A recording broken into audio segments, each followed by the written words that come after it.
symbol of excellence in sports entertainment. Turn it on and rip the knob off.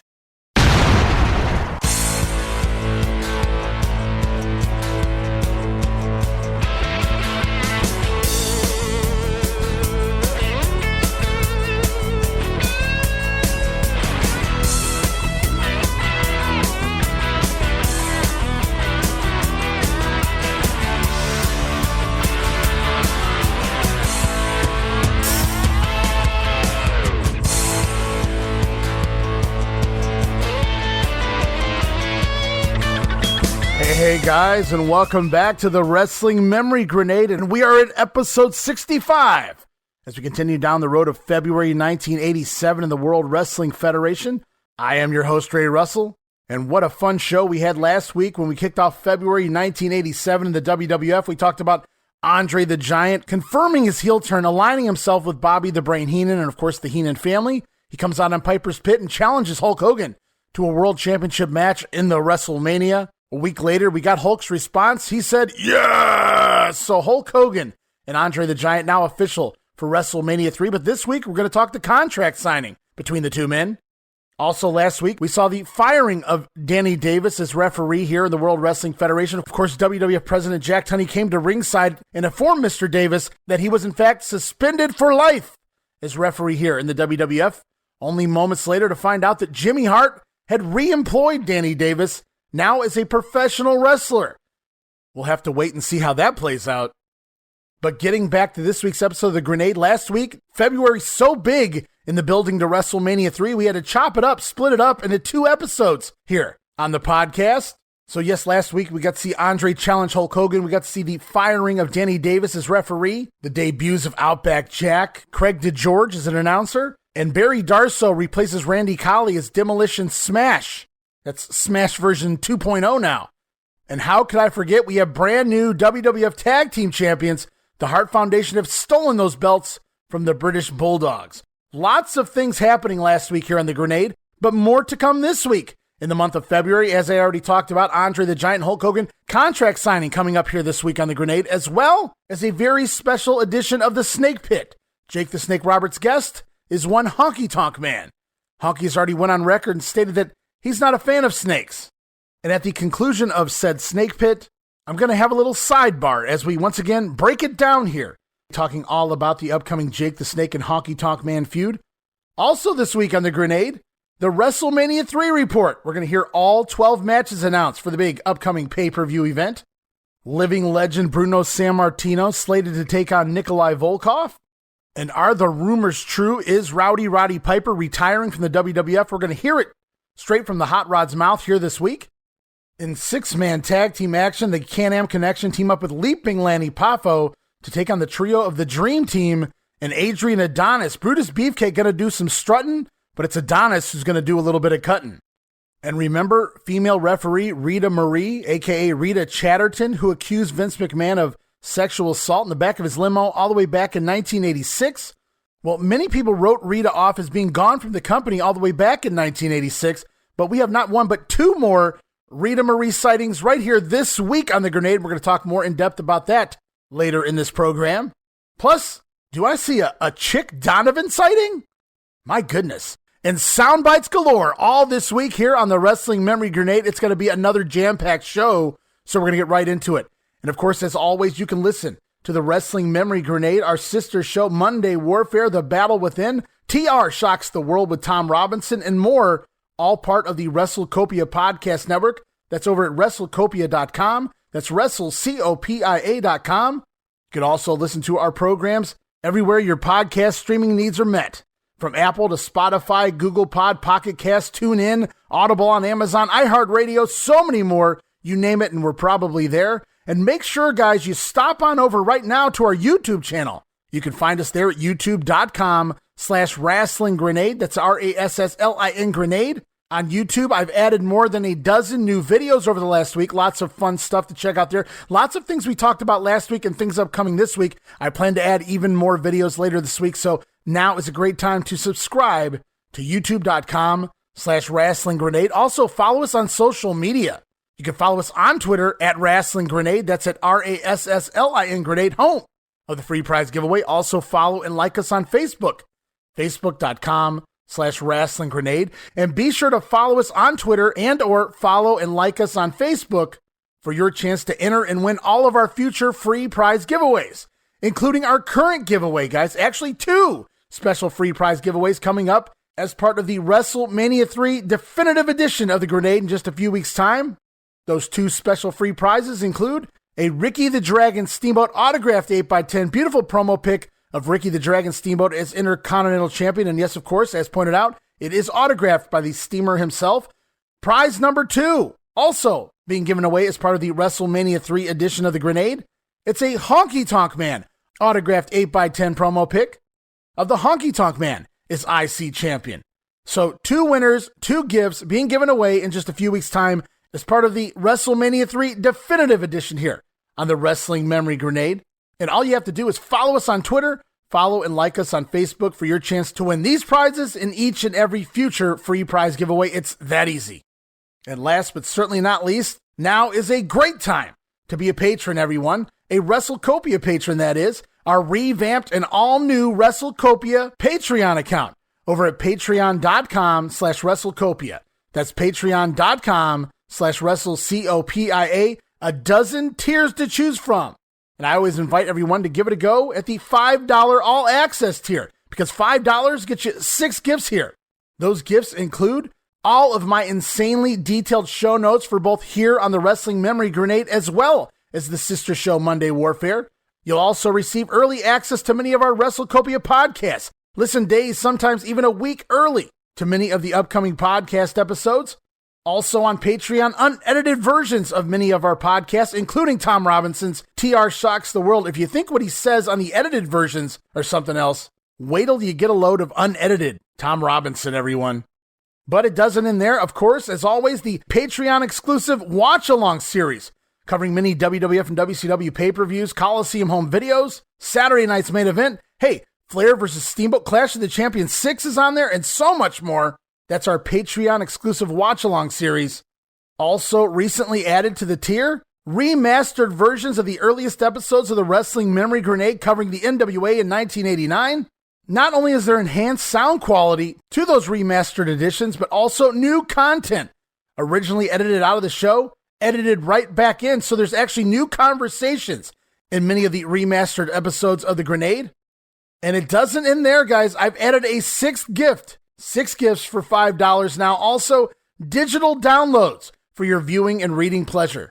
All of that for the low price of just $5. The all-access tier is where it's at. But hey, we've got prices for everyone. So feel free to go check out all 12 tiers over at patreon.com/WrestleCopia. Again, no subscription. Cancel anytime. Give it a go for a month.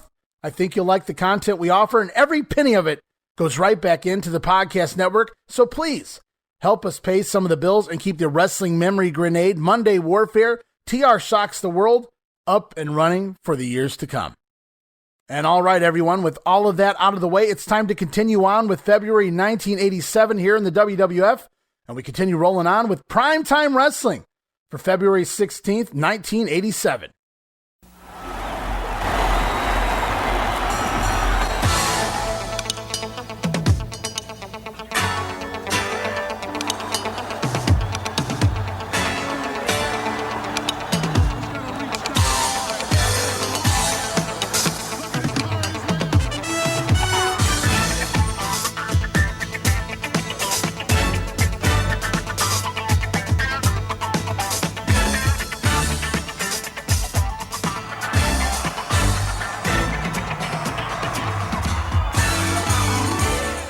Hosted once again by Gorilla Monsoon and Bobby the Brain Heenan. I wouldn't have it any other way.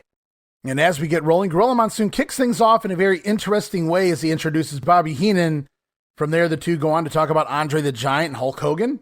And there's some fun lines in there, so let's go to that right now. Of course, the big news, what we've all been waiting for, the response from World's Heavyweight Champion Hulk Hogan to the ridiculous question by this piece of, shall I say, garbage. No, you don't say. Why start off this week like that with me? Every week is that way with you because you are just an instigator. You continue to instigate. Here's a guy, Andre the Giant, who you had suspended from the World Wrestling Federation. You and your you and your group did so many things to Andre the Giant. Now, all of a sudden, out of clear blue, here you pop up. You're the one responsible for having him reinstated to the World Wrestling Federation, and now you appear as his manager. Give me a break, Heenan.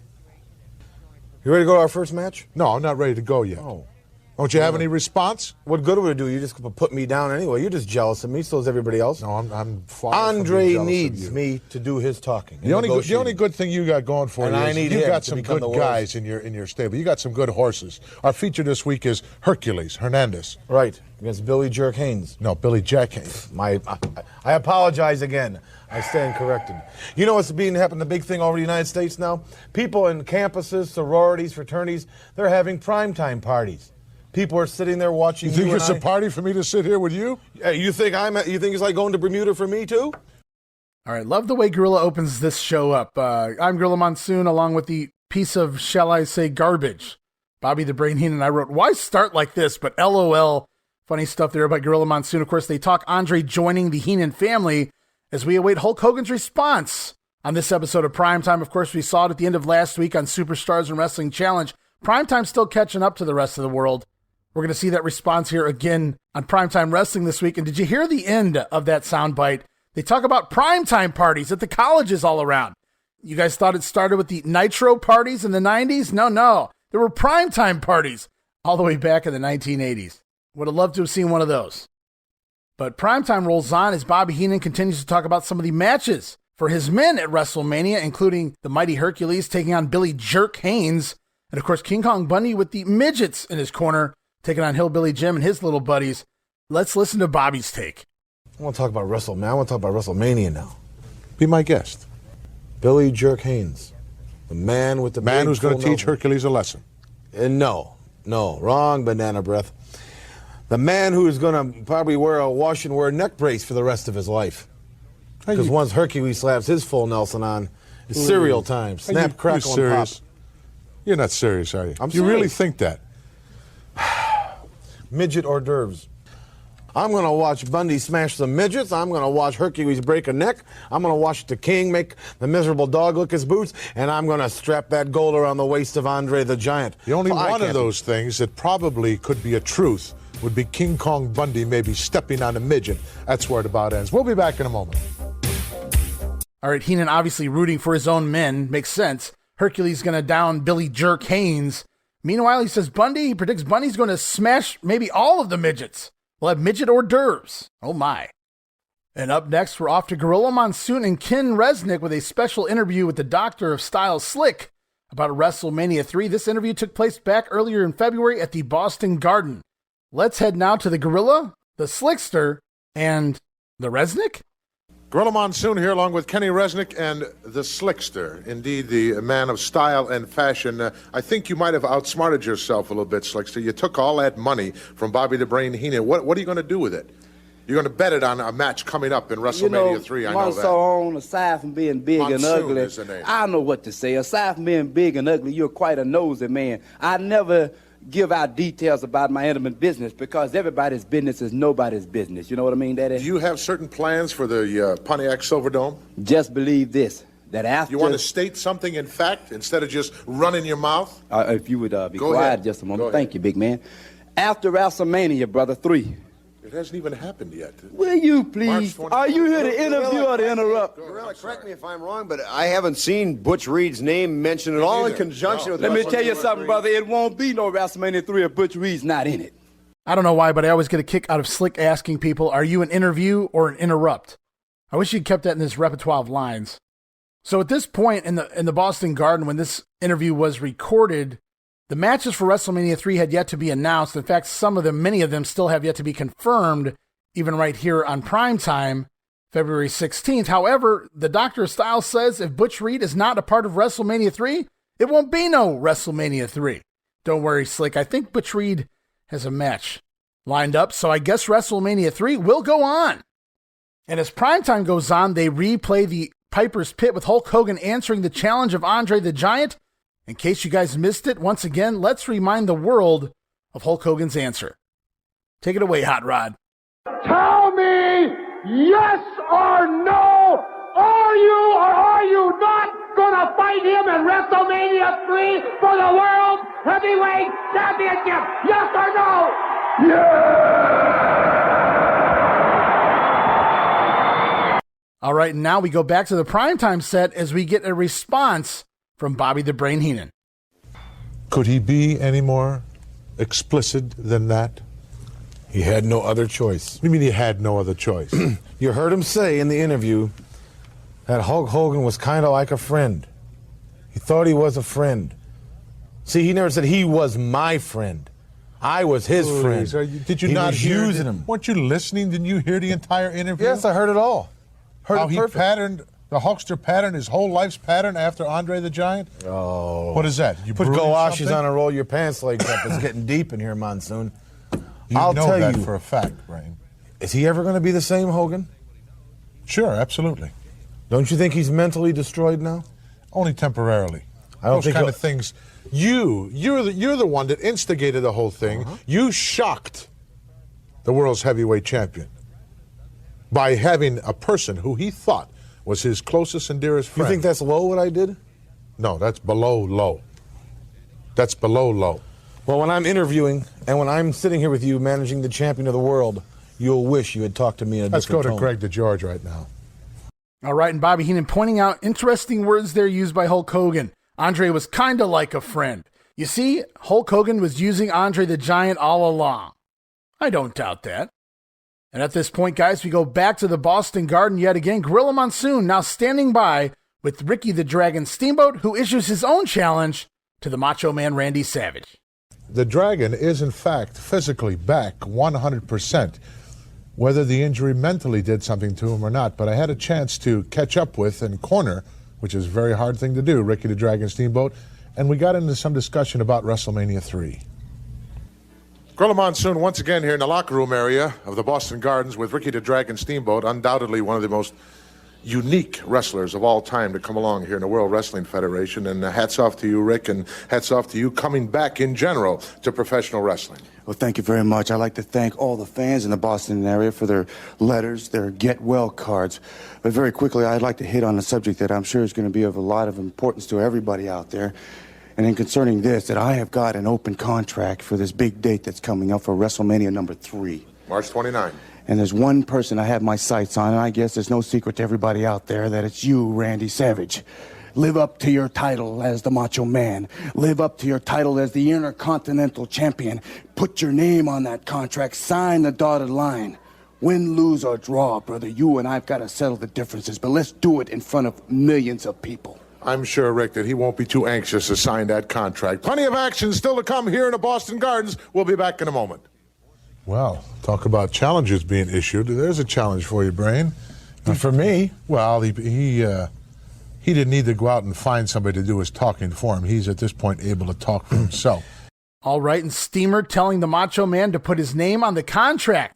Steamboat wanting an Intercontinental title match against the Macho Man at WrestleMania 3 in order for the world to see the Dragon exact his revenge on Randy Savage. Of course, we learned over this past weekend that match will come to fruition, and we'll talk a little bit more about that as this episode of The Grenade goes on as well. And finally, one last soundbite here this week for the February 16th edition of Primetime Wrestling, as Bobby and the Gorilla continue to talk about Andre the Giant. you can talk to him all you want. That's what you want. Well, go ahead. What do you want me to do? Nothing. You were mentioning earlier you'd like to talk to Andre the Giant. Well, I talk to Andre the Giant all the time. He's a personal friend of mine, You as haven't is talked to him- Hulk You Hogan. haven't talked to him lately, though. Yeah, I talked to him 2 weeks ago. Oh, yes, but I mean just personal, just you and him one-on-one. One-on-one, yeah. Without a microphone or television lights. Yeah, right. When did you do that? About 2 weeks ago. In, You have to get my permission to Tampa, do that. Florida. Why do I need your permission to talk to my friends? Give me a break. Because he works for me now. So what? He has a private life as well. Well, not when it comes to you. You'd love to make him and everybody else in my family turn against me, wouldn't you? You just If love I it. thought that was possible, I'd give it a shot. Well, it's yes. not possible. And you think how hard I am to deal with now? I'm going to find You wait out till I'm exactly managing how that you champion. got to that individual. Because number one, I know he doesn't need any money. No. Okay. I know he's in excellent health. I don't know what you could have. He you wants to blackmailing the guy? accomplish what? talked about Grenoble, France. Maybe you did something there. You probably I never did nothing there. We're back with a Can-Am Who told connection you in about just a that? moment. That was cleared up. All right, so Gorilla Monsoon points out that, hey, he's been Andre the Giant's friend for many years. In fact, Monsoon says he just spoke to Andre 2 weeks ago. But Bobby Heenan informs Monsoon from now on, you go through the brain if you want to talk to Andre the Giant. Of course, Gorilla Monsoon doing his normal over-exaggeration, claiming that Andre the Giant is in excellent health for this championship match at WrestleMania. Of course he is, Gorilla. But we roll on to the weekend, and it's the WWF Superstars of Wrestling for February 21st, 1987.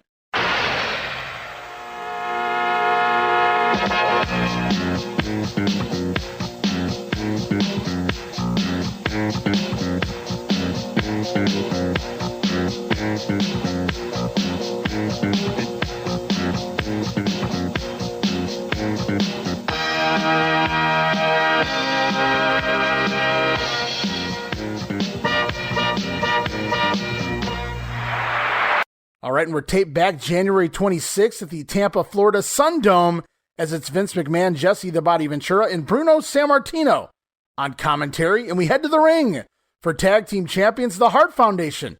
Manager Jimmy Hart in their corner, taking on the Islanders. Wow, Jimmy wasn't shitting around about being fighting champions. We're only 2 weeks into the tag team title reign of the Hart Foundation, and we get a title match on TV. Or is it?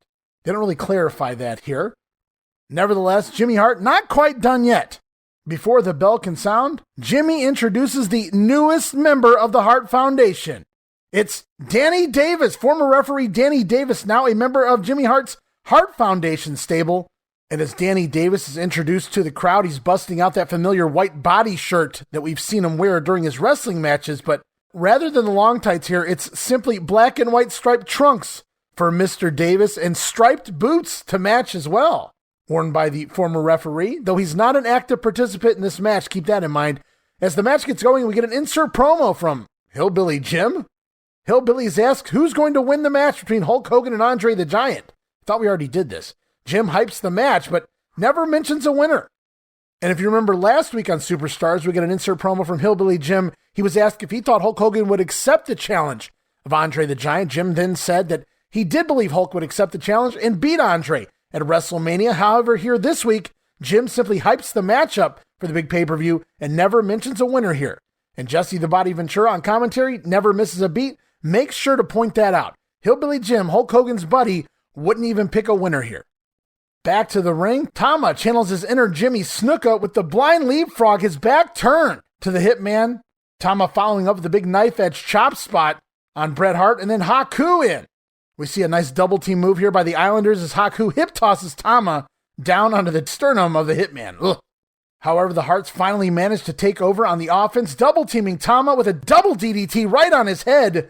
One of the moves they used to defeat Davey Boy Smith for the tag team titles.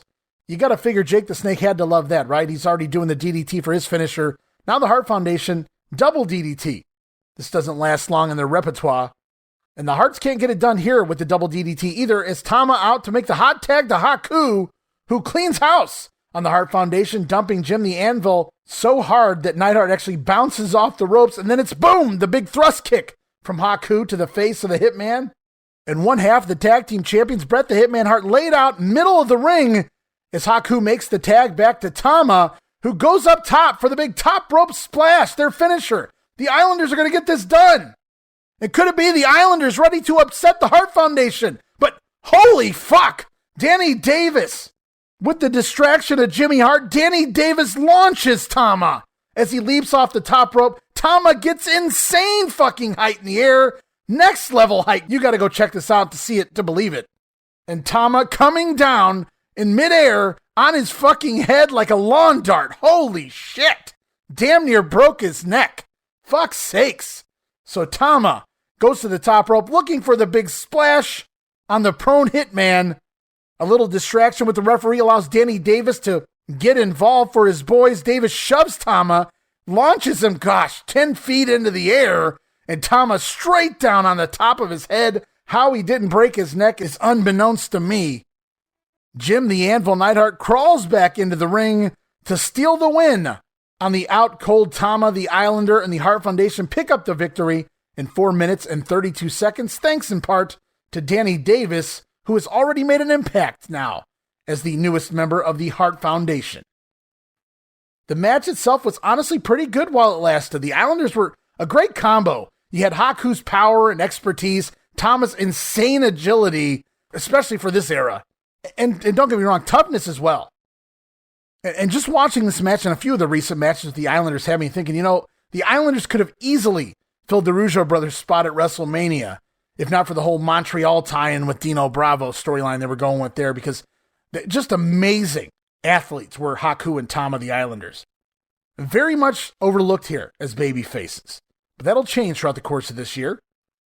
As we move on to Update, and we see Mean Gene Okerlund standing by, sitting in an empty arena alongside the Hot Rod. Yes, it's Rowdy Roddy Piper, who has a special announcement to make. From the pages of the World Wrestling Federation magazine, here's Update with Gene Okerlund.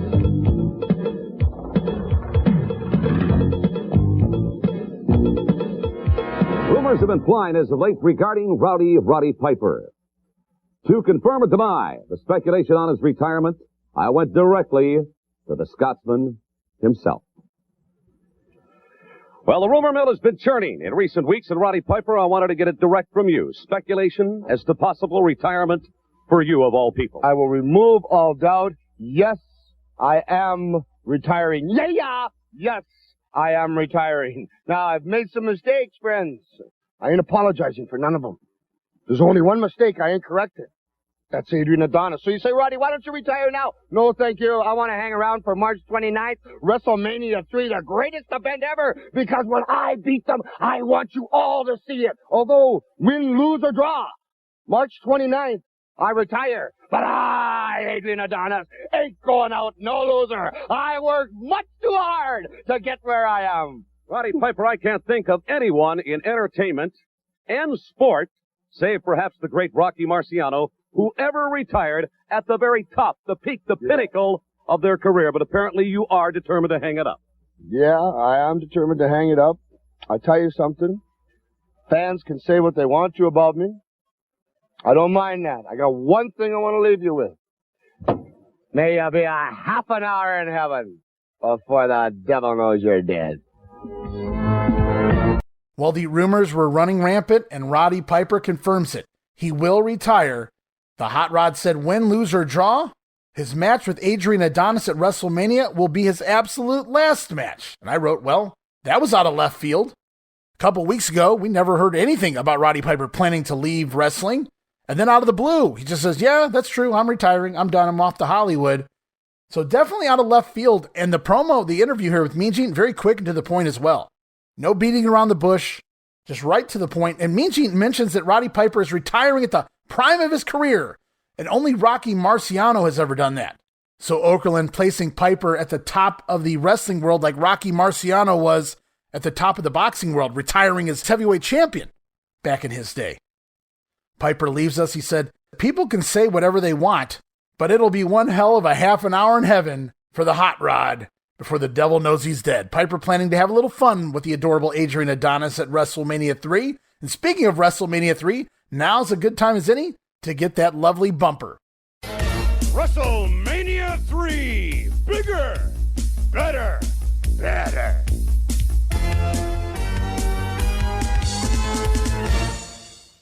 Bigger, better, badder, says Vince McMahon, and we're back to the ring. The King, Harley Race, Bobby Heenan in his corner, taking on the Italian Stallion, the new Italian Stallion. We were just talking about Rocky Marciano. Well, now we're talking about Salvatore Bellomo.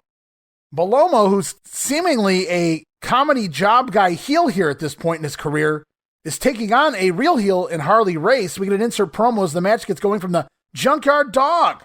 JYD says it'll be Harley Race who will be bowing and kneeling at WrestleMania 3. Back to the action, Bellomo cartwheels around a backdrop attempt by Harley Race and drop kicks the King. Bellomo, though, sets up for a second drop kick and misses. Harley Race takes over, and it's the Fisherman Suplex. No bridge. Harley gets the win, 1 minute and 7 seconds. And even Bruno Sammartino has to admit his paisan, Bellomo, he didn't do too well here in this one. As we go off to a vignette, we see Tito Santana and the British Bulldogs, all three men sitting at a table signing a contract. Apparently, it's a 6-man tag team match scheduled for WrestleMania 3. It's going to be the Bulldogs and Santana taking on the trio of the Hart Foundation, that's Bret and Neidhart, and their new partner, Danny Davis. Danny Davis going to see action at WrestleMania 3. And if you guys watch this vignette here, Dynamite Kid, extremely noticeably much smaller, lost a lot of weight since his injury back in December. He hasn't been able to work out, and I'm sure he's been off the gas for a while as well. Dynamite Kid's lost a lot of weight, a lot of size here. And I don't just mean he's trimmed down. It's to the point, honestly, for me, it's uncomfortable to see. And even though based on his frame, plenty enough big for his size, he's lost almost all of his added mass. And it's just hard to see a guy drop that much weight in such a small amount of time. Nevertheless, Tito Santana promises the Bulldogs that Danny Davis will pay. I think the Bulldogs will have something to say about that too, Tito. They too will want their hands on Danny Davis, who cost them the tag team titles. It's back to more action. Billy Jack Haynes taking on Morgan Bastien. As we see Hercules standing backstage, watching on a monitor, talking to himself. No doubt he wants to get his hands on Haynes. Hercules admits that Billy Jack Haynes is an impressive athlete, but he's no Hercules. Got that right. Haynes, however, picks up the win here with the full Nelson in 2 minutes and 12 seconds. And after that impressive win, we go off to a promo featuring Billy Jack Haynes. Come on in, Billy Jack Haynes. You, sir, are going to be such a big part of this extravaganza, and it's got to be the thrill of a lifetime for you to be involved in something like WrestleMania 3. And, Gene, right real quick to the point, I take my hat off to Ricky Steamboat for the comeback he made, and he's going to destroy you, Savage. Hulk Hogan, the #1 legend in professional wrestling, will destroy Andre the Giant. And myself, I'm going to throw my hat down and maybe my career, because my career may be coming to an end, Hercules. It's going to be you and me. Now, man, I'm in the best shape of my life, and I've never feared any opponent, and I don't fear you, and you don't fear me, punk. He didn't stand to the side. Let us go ahead and finish it up, and we'll see. March 29th. WrestleMania 3 in the Pontiac Silverdome, who the master of the full Nelson is. You better break my neck, because I'm out to break your neck, punk! All right, you can just, by standing by this man, just feel the intensity in his body. And all of these premier superstars, these great athletes, are all going to be at their very, very best for an event such as this. And Hulk Hogan, I know that you're going to be headed toward the Silverdome in WrestleMania 3 in the very best shape of your life, and you're going to have to be when you collide with your former friend, now foe, quite obviously, Andre the Giant. Well, you got it right the first time, man. When you said 90,000 plus in the Silverdome, when you said the whole world's going to be watching, whether it's closed circuit venue or if you got to wake up in the middle of the night halfway across the world, they're all watching you, Andre the Giant. They're all watching WrestleMania 3. They want to know. Well, Hulk Hogan, after 3 long years, man, of preaching this thing, of living this thing, of training, saying the prayers, eating the vitamins, they want to see on March 29th if I can physically back up everything I said verbally. They want to see if I'm going to go down. Well, Hulk, you're going to have millions and millions upon people all across the world, all around the world. These arms look like they're ready, brother. You know me. Look in my eyes. Do I look like I'm ready? He looks like he's ready. I am. Andre, I'm ready, brother. He is ready. He's the heavyweight champ, Hulk Hogan, in WrestleMania 3 in the Silverdome, March 29th. All right, Haynes comes into those promos calm and cool. Sometimes he explodes near the end there. And in this case, he's looking forward to his match with the mighty Hercules, as am I. But the action just keeps rolling. It's the Dream Team. Greg the Hammer Valentine, Brutus Beefcake, with luscious Johnny V in their corner, taking on the team of Frankie Rose and Paul Roma. Also at ringside, we see the still brunette Dino Bravo accompanying the Dream Team to the ring. And I absolutely love Greg Valentine's throwback pink robe here for this match. Love this robe here on Greg the Hammer Valentine. During the match, we get an insert promo from the Rougeau brothers, who say they are up for the occasion to take on the Dream Team at WrestleMania. Meanwhile, back in the ring, easy win here. Greg Valentine locks in the figure 4 on Frankie Rose to get the submission in 2 minutes and 51 seconds. Post-match, Paul Roma tries to fend off the Dream Team by himself, but is then laid out by Dino Bravo from behind. The numbers game will win it every time. Show goes on, and for weeks now, as you guys may recall, on Superstars, it's usually the Piper's Pit, and on Wrestling Challenge, the Snake Pit. And the Snake Pit has been preempted for weeks now on Wrestling Challenge by a replay of Piper's Pit in order to sell the Hulk Hogan and Andre the Giant storyline. But this week, it's Piper's Pit that gets preempted for the Snake Pit here on Superstars. And for very good reason, because it's time for yet another major WrestleMania 3 angle, because it's time for the Snake Pit. Jake the Snake Roberts' guest, the Honky Tonk Man. As Jake opens up, he says, there's a lot of strange people in wrestling with a lot of strange names. But the most strangest name of all, in fact, it's kind of stupid, says the Snake. Jake's guest is the Honky Tonk Man. And Roberts holds Damien as Honky Tonk Man with guitar in hand and Jimmy Hart by his side enter the Snake Pit. Honky stays at a distance, clearly afraid of the Snake, as Roberts teases putting the Snake down but repeatedly shoving it in Honky's face. Honky Tonk Man discusses his name. He says he was named so because he was born on a pool table in a bar in Memphis. Okay, good to know. The origin of conception of the Honky Tonk Man gimmick. There you have it, guys. Honky Tonk says he came out here so the people can hear him sing. The Snake then asks him if he will sing to Damien and shoves the Snake into Honky's face yet again. Honky says, yeah, I'll sing. If Jake can keep Damien back, Honky will sing That's All Right, Honky Tonk Mama, for the crowd here in attendance, a song Elvis tried to rip off of the Honky Tonk Man. So apparently Honky's been singing for at least 10 years here because Elvis has been dead since 77.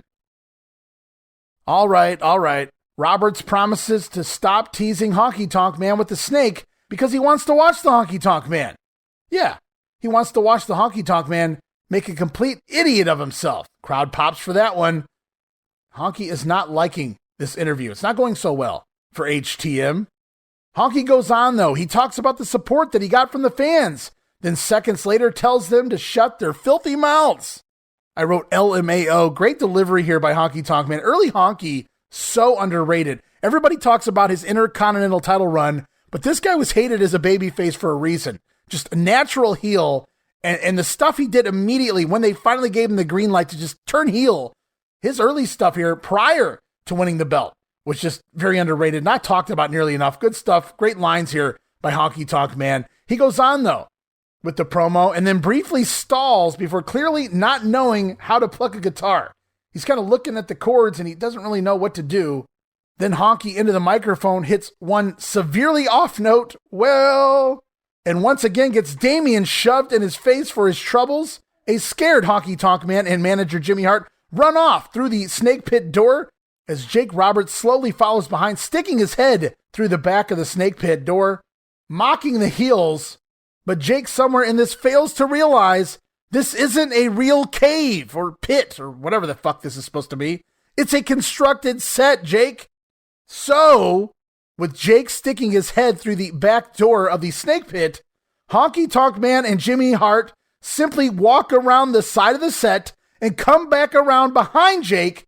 And as Jake the Snake Roberts turns around to face the camera, Honky Tonk Man cocks back and swings for the fences with his guitar, El Kabong! Kabong! Busting the guitar over the head of the Snake, who takes an awesome selling bump as he collapses into the pit and falls onto the floor. Honky Tonk Man then standing over top of Jake and smashes the guitar repeatedly across his body before Honky leaves the remnants laying on an unconscious Jake the Snake Roberts. Jimmy Hart cackling all the way. Ha ha ha, beautiful baby. Jimmy Hart and the Honky Tonk Man. Wow, what an angle. And this angle, guys, it did many things. For one, it's the first guitar shot I remember seeing in wrestling history. So you got that. And it was rare to see back then and awesome to see before it was bastardized by Jeff Jarrett's exploding corrugated cardboard guitars later in the 1990s. But back to this segment, I don't want to take away from this. This very much gave Honky Tonk Man that last bit of oomph that he needed to find his way into the semi-main event level of heel here in the WWF, in my opinion anyway. So we see our very first guitar shot. Honky Tonk Man really solidifies himself as a major playing heel in the WWF, and no question, this also solidified the babyface turn of Jake the Snake Roberts. Well done segment. And with that, it's that time again, guys. We're going to take a sidebar in a segment I like to call Break It Down. Break it down!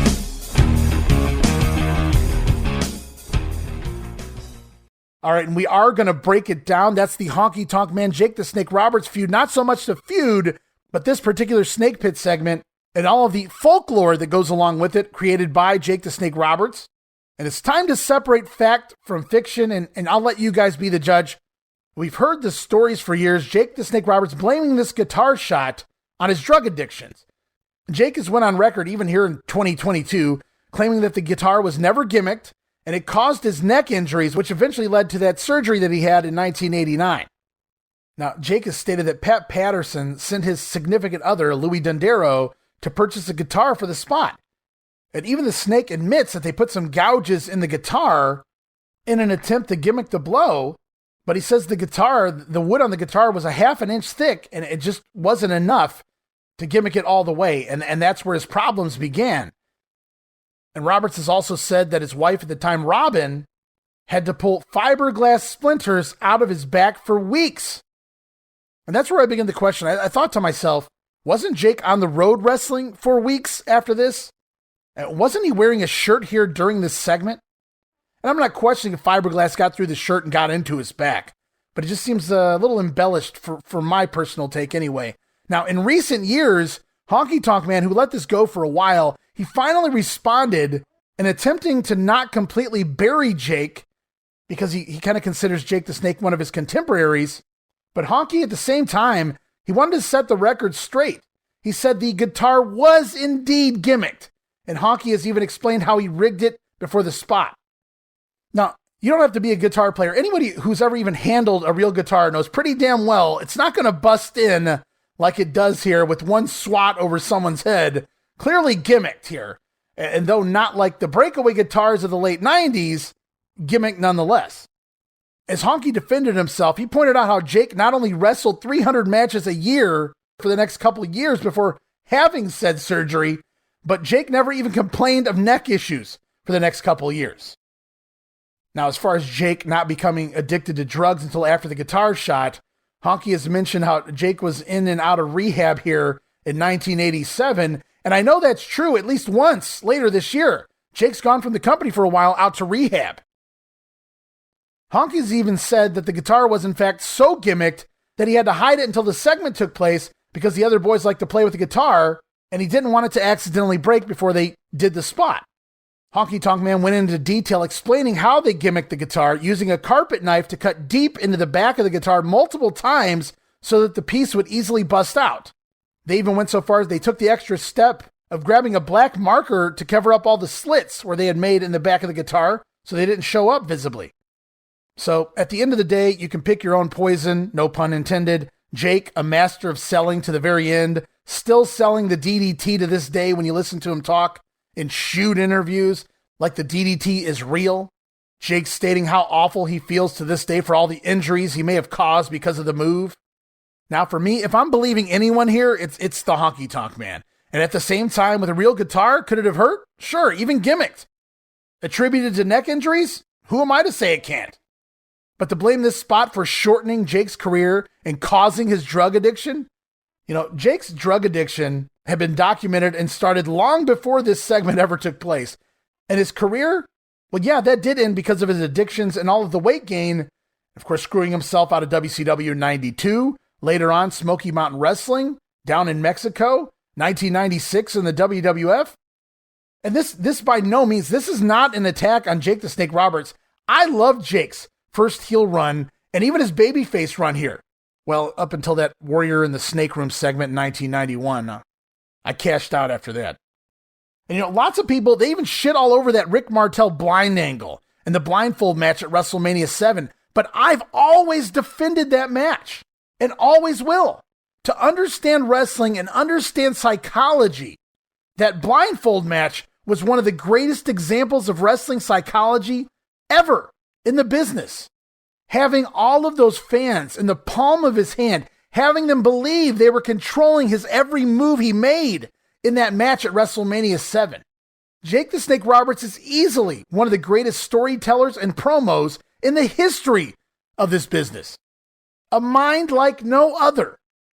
It's just, in this case, I'm not sold that this guitar shot alone screwed Jake's neck up, but we'll never really know, I suppose. And again, I go back to pick your own poison. Believe the snake, believe the honky tonk man. Does the truth lie somewhere in the middle? It's always possible. But one thing has been completely agreed upon, and that's that this guitar was gimmicked to some degree. And anyone who has ever actually handled a guitar would know that without me having to tell them. But any way you want to look at it, the feud is on. It's Honky Tonk Man and Jake the Snake Roberts.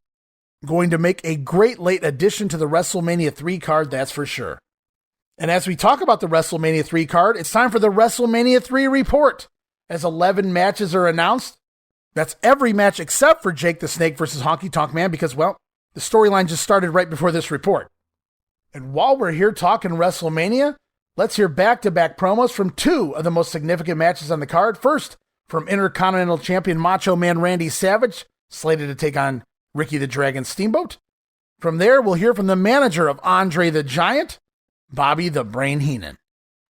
Macho Man Randy Savage, you're going to be defending your coveted title belt that you've held since February the 8th of last year against Ricky the Dragon Steamboat. It's all part of WrestleMania 3. However, I should point out George the Animal Steel in the corner of Rick Steamboat. Oh, yeah, that's right. It's a factor, but guess what? Guess one particular thing, yeah. Class is really something when it's fantastic. And I'm talking about in professional wrestling when one man shines and sparkles more than any other man. Yeah, the WWF, and that is the Macho Man Randy Savage. Yeah, I'm going to shine, I'm going to outclass, and I'm going to embarrass them. Yeah, embarrass everyone in the Silver Dome March the 29th. You know, he has vowed revenge. However, this time it's a little bit different. He's putting revenge aside, and he tells me that all of his attentions are going to be directed, the focal point of his attentions, on that Intercontinental title. I don't believe nothing he says because he's full of vindictive emotion, and the big thing is that he can't beat me. No, I'm the champion, and I will remain the champion in the Silver Dome. I'm going to be the We're going to find out, ladies and gentlemen, on Sunday afternoon, March the 29th at the Silver Dome, WrestleMania 3, bigger, better, and badder. They're talking about it not only in this country, but literally throughout the world. WrestleMania 3 at the fabulous Silver Dome in Pontiac, Michigan, just outside of Detroit. And the one match that really is getting a lot of conversation is the one involving the heavyweight champion of the world, Hulk Hogan, and the challenger, Hulk's longtime friend, Andre the Giant. And Bobby Heenan, if you join me, please. Bobby Heenan, it is quite apparent to myself and others that you're the man that has changed Andre the Giant, not necessarily for the better. No. Hogan, you've changed Andre the Giant. Let me get something straight to these poor people out here. Year after year, Hogan, you slapped him on the back. You glad-handed the Giant. You ran with him. You hung with him for one simple reason. You thought that if you kept friends with him and made him happy and picked the tab up here and there, he'd never want to get in the ring with you. And the poor guy was like that. He thought you were a heck of a guy until I opened the door and showed him what you are. You're nothing but a miserable coward.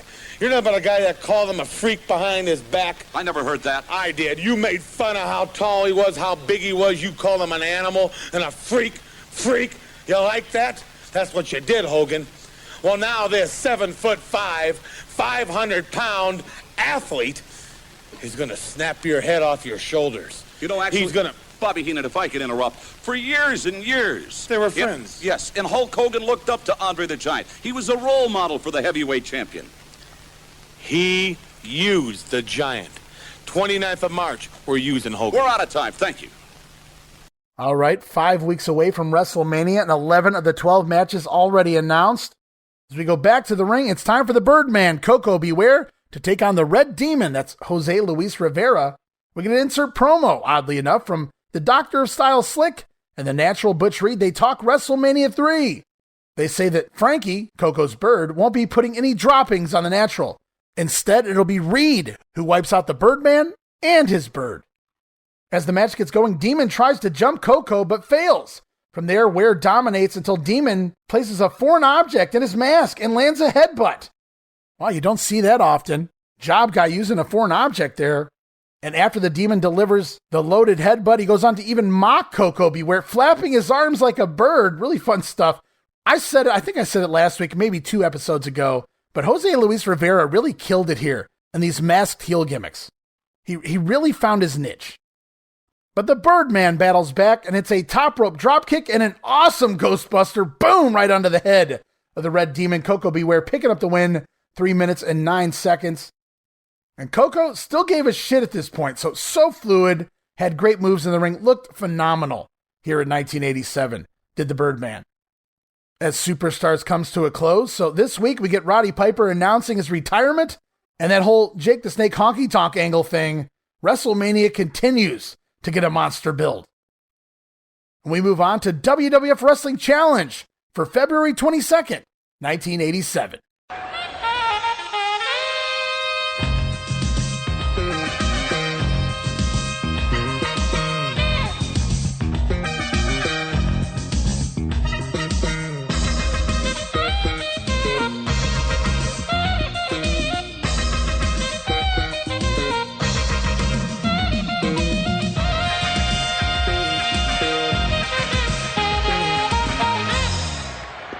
All right, and it's February 22nd edition of Challenge, taped back January 27th, Fort Myers, Florida, at the Lee Civic Center.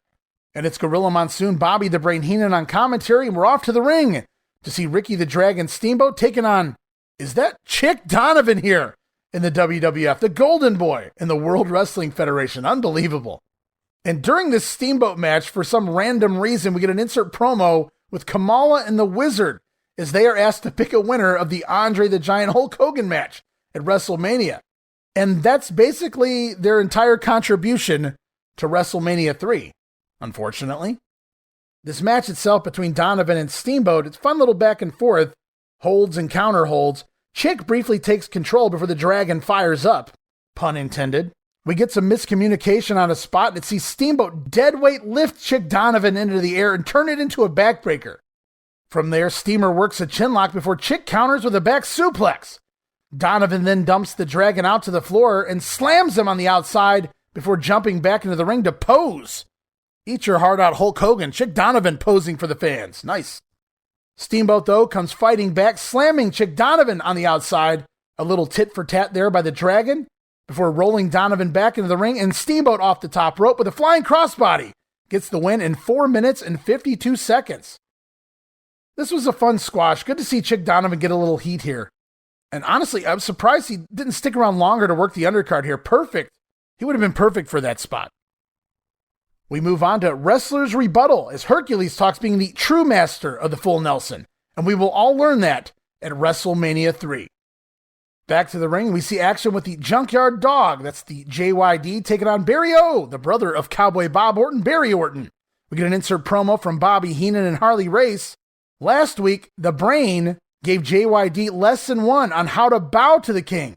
Well, here's lesson 2, as Bobby Heenan teaches the dog how to bow, kneel, and arise. So the King JYD situation continues to escalate. Meanwhile, back in the ring, Barry O leapfrogs a backdrop attempt by JYD and hits a nice clothesline out of it. But JYD makes the comeback after O tries to ram the dog's head into the buckle. You gotta know better than that by now. JYD, of course, no-sells the headshot as Barry O turns around into a headbutt from the dog, and the thump power slam gets the win in 1 minute and 32 seconds. And Barry O bumped great here in this match. Dog did almost nothing in this matchup, and then jukes with some kids around ringside. As we end the segment, from here we see a replay from Superstars of the Mean Gene Okerlund interview with Roddy Piper announcing his retirement. So we'll move on to another promo. Mean Gene Okerlund standing by with Billy Jack Haynes. All right, is the greatest wrestling spectacular of all time. The date, March the 29th, 4 p.m. at the sensational Silverdome in Pontiac, Michigan. They're talking about this tremendous extravaganza, this colossal spectacular, not only in this country, but literally throughout the world. As a matter of fact, it's going to be seen in 37 foreign countries. WrestleMania 3, bigger, better, and better. Come on in if you would. Billy Jack Haynes, Hulk Hogan, as you know, to go against Andre the Giant. I don't even want to speculate at this point in time on that match. Ricky Steamboat to meet Intercontinental Champion Macho Man Randy Savage. You may not be having a title at stake in your match with Hercules, but certainly dignity is involved. It's the most exciting day of my life, and I predict Ricky Dragon Steamboat will be Intercontinental Champion, and also a victory for Hulk Hogan in one of the toughest matches I've ever seen. Right to the point. No, it's not a title, but it's full Nelson versus full Nelson. I've been master of the full Nelson gene for 5 years. I'm looking upon you beautiful people for your support. I've never turned my back on you, and I swear to you I never will. I'm facing Hercules with the top manager in professional wrestling of Bobby the Brain Heenan. I'm in the best shape of my life. Millions upon millions of people will be witnessing this. I'm ready, Hercules. Your 520-pound bench, bring it in the ring, and we'll see who humiliates who. If you put me down, you may as well hear my neck break, because that's the only way I'm going to submit to your full Nelson. But so help me God, if I get that full Nelson on you, brother, I'm going to break your neck in the middle of the ring, and we'll settle this issue once and for all. You're a bad dude, Heenan's a bad dude, but I got the fans and the master of the full Nelson for 5 years. Be ready, brother. Get ready. Billy Jack Haynes to meet Hercules as part of WrestleMania 3. So Billy Jack Haynes says he's been the master of the full Nelson for the past 5 years. Hercules, he's been doing the move for about 5 weeks. Haynes goes on to say that the only way Hercules will be able to get Jack to submit at WrestleMania will be if he breaks his neck. And the calm Haynes then gets angry and begins yelling. He says if he can apply the full Nelson to Hercules, he will be the one breaking the mighty Hercules' neck to settle this thing once and for all. I wrote, holy fuck. This promo was a hell of a sell that someone's neck will be broken.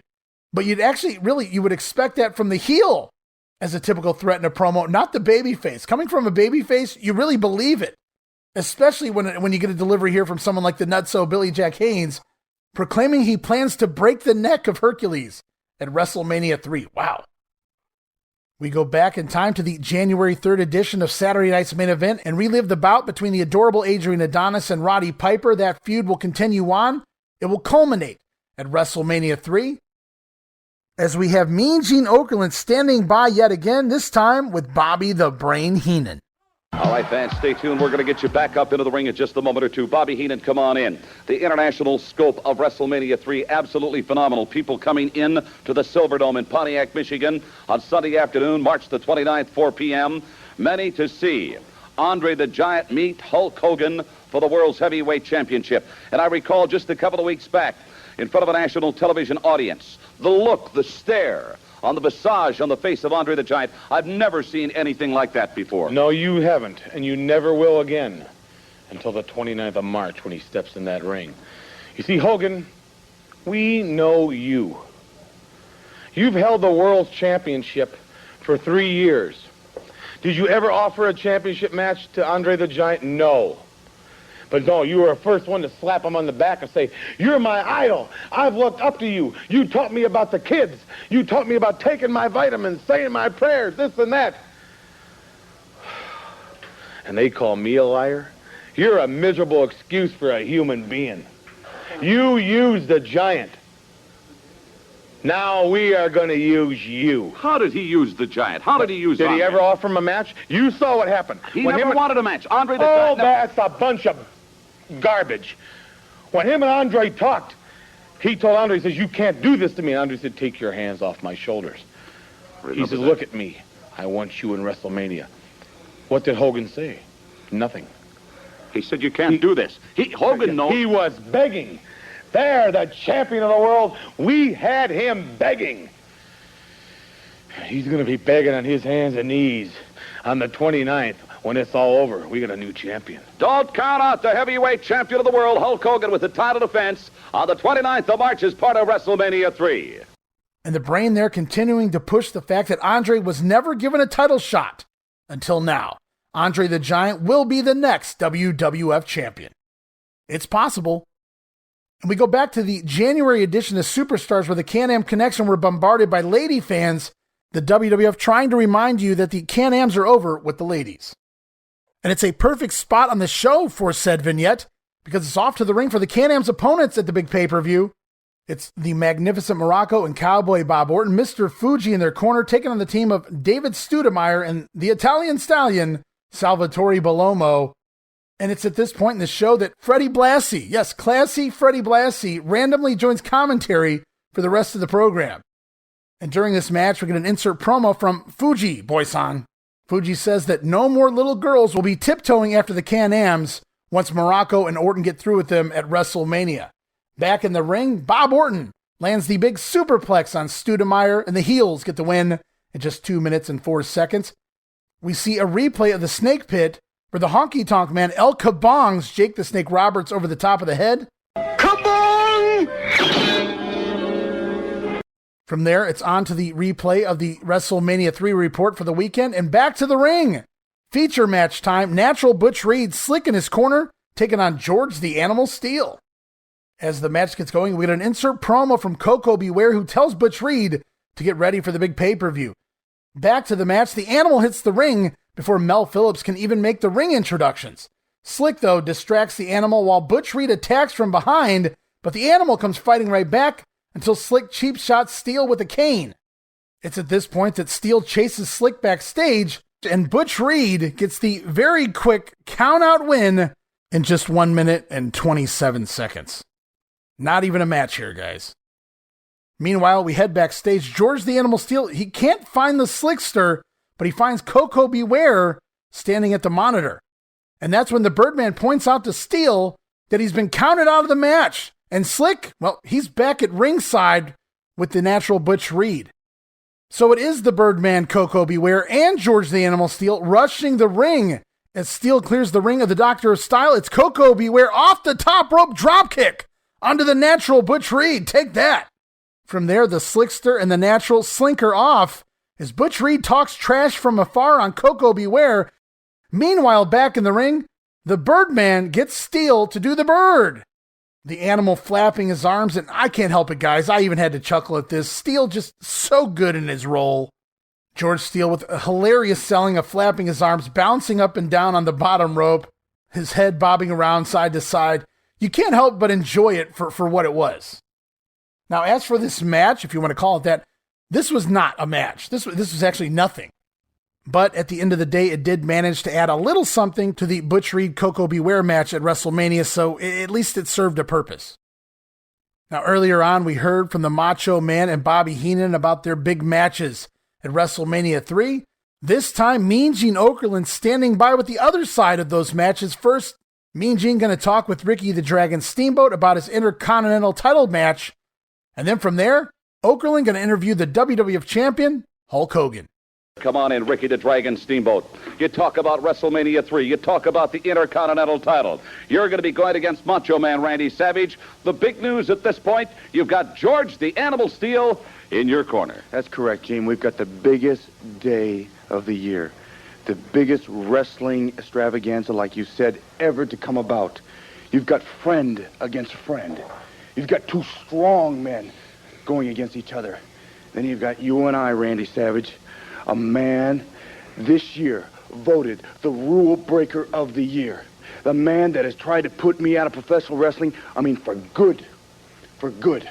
I've asked this question 100 times, and I'll ask you one more time. When you come off that top rope with that 20-pound bell, how much control did you have on that? You had none. Bottom line, you had none, my friend. Now we're coming to March the 29th, the biggest day of the year, and you've got your championship on the line. My friend, I'm giving it everything I've got to take it away from you. Aloha. I thank you very much. Ricky the Dragon Steamboat. Hulk Hogan, you can talk about the Olympics, you can talk about your Super Bowls and World Series, and this is all in a nutshell for you. You know I thrive on the excitement, man. When I hear the Dragon laying it down from his heart, brother, the way he feels, what he owes the man, what he owes the Macho Man, I thrive on it. I soak it up. I'm going to use every vehicle I can. Billy Jack Haynes psych. I'm going to take it all. I'm going to steal it. I'm going to put it inside, man.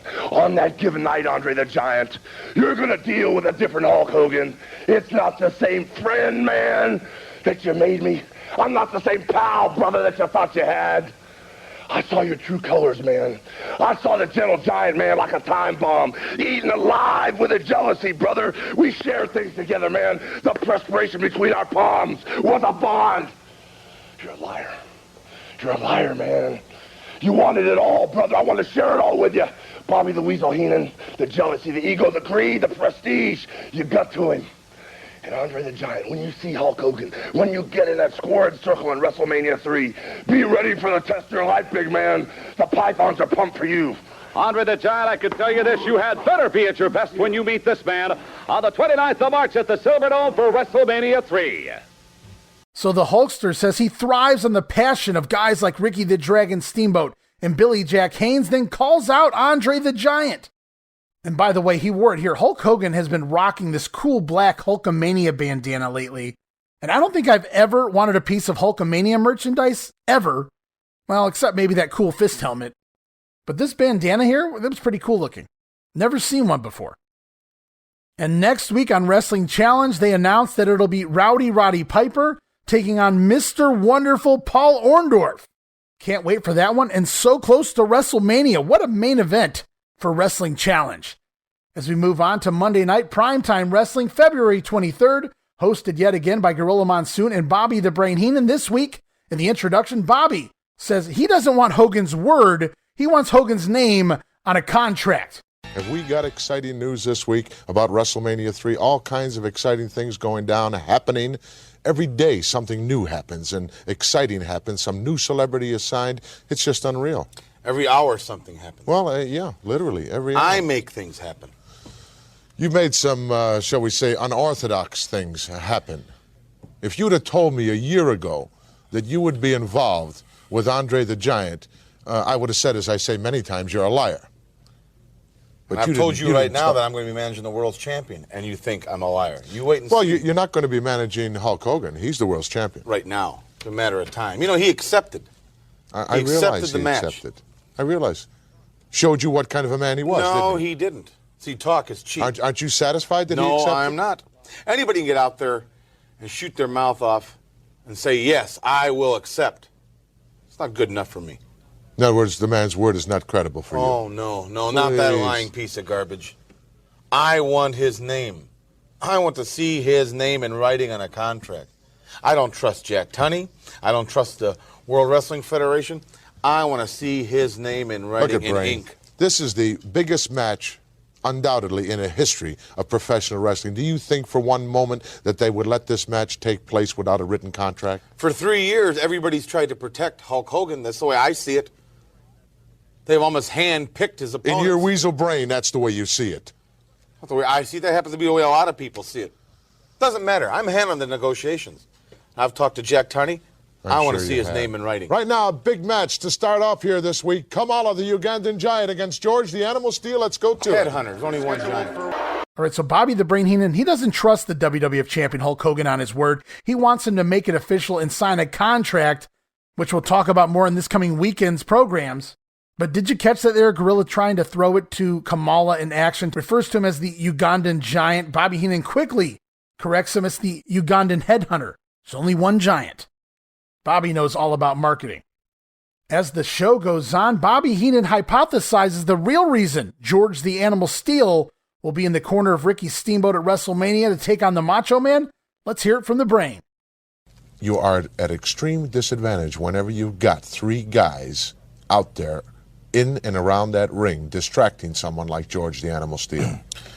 Well, then Savage will be at a disadvantage, won't he? You can bet. Because in WrestleMania 3, George the Animal Steel is going to be in the corner of Ricky the Dragon Steamboat. By design. By design. Because the Dragon knows in his own mind he can't go out there and beat Savage. So he's thinking that to have this miserable animal in his corner, this illiterate, who's going to try to make some moves on Elizabeth, Savage is going to have to watch Elizabeth so this animal doesn't make a move on her and to protect her, but he's still got the Dragon Steamboat to worry about and the championship, the Intercontinental Championship. I don't think it's fair. Kind of like something that you might have planned out. Well, had I... All right, and Randy Savage obviously maybe at a disadvantage here with George Steele cornering Ricky Steamboat at the pay-per-view. The Brain thinks that the Dragon needs Steele to make the moves on Elizabeth in order to distract the Macho Man. Never thought about it that way. But the sound bites, they go on and they keep getting better. With the upcoming 6-man tag of King Kong Bundy, Little Brook, and Little Tokyo against Hillbilly Jim, Little Beaver, and the Haiti Kid, Gorilla Monsoon asks Bobby Heenan, is Lord Littlebrook in the Heenan family? Heenan's response, well, it'd get him canceled in today's world. Just listen. Well, You've got to just be ecstatic this week here, Brain, on Primetime Wrestling. 3 of your stars are going to be featured. The King. The King, yes. The King. Your big walking condominium with legs. King Kong Bundy. Right. Right. And who else? Well, there's only 2 members of my family on the Lord Littlebrook. Lord, wait a minute. He's not a member of my family. Well, he certainly is. He's in this big 6-man mixed tag match as part of WrestleMania 3, is he not? So is Little Tokyo. That don't mean I manage him. Well, he's on the team with King Kong Bundy. They're just our resident mascots. They're not really our members of our family. They're kind of like a pet. Give me a break, will you? Kind of like Coco Beware. He's got a bird, I got 2 midgets. I'm kind of looking forward to that match. It is, to say the least, unique. On one unique. side, we've got Hillbilly Jim. Midget Brain. Haiti Kid. Midget Brain. And Little Beaver. Midget Brain. Well, on the other side, we've got King Kong Bundy, Midget Brain. Big Brain. Well, Lord Littlebrook. And who's the other little midget on that team? Little Tokyo. Little Tokyo. That's correct. What a combination. I got news for you. You're in big trouble. If you want to see, after the match, the Haiti Kid and Little Beaver, I suggest you bring a blotter. Picture Bundy putting him in the corner and avalanching those 2 midgets. You'd love to see something like that, wouldn't you? Well, everybody in the first 8 rows better wear a raincoat. We'll be right back. Is Lord Littlebrook the latest member of the Heenan family?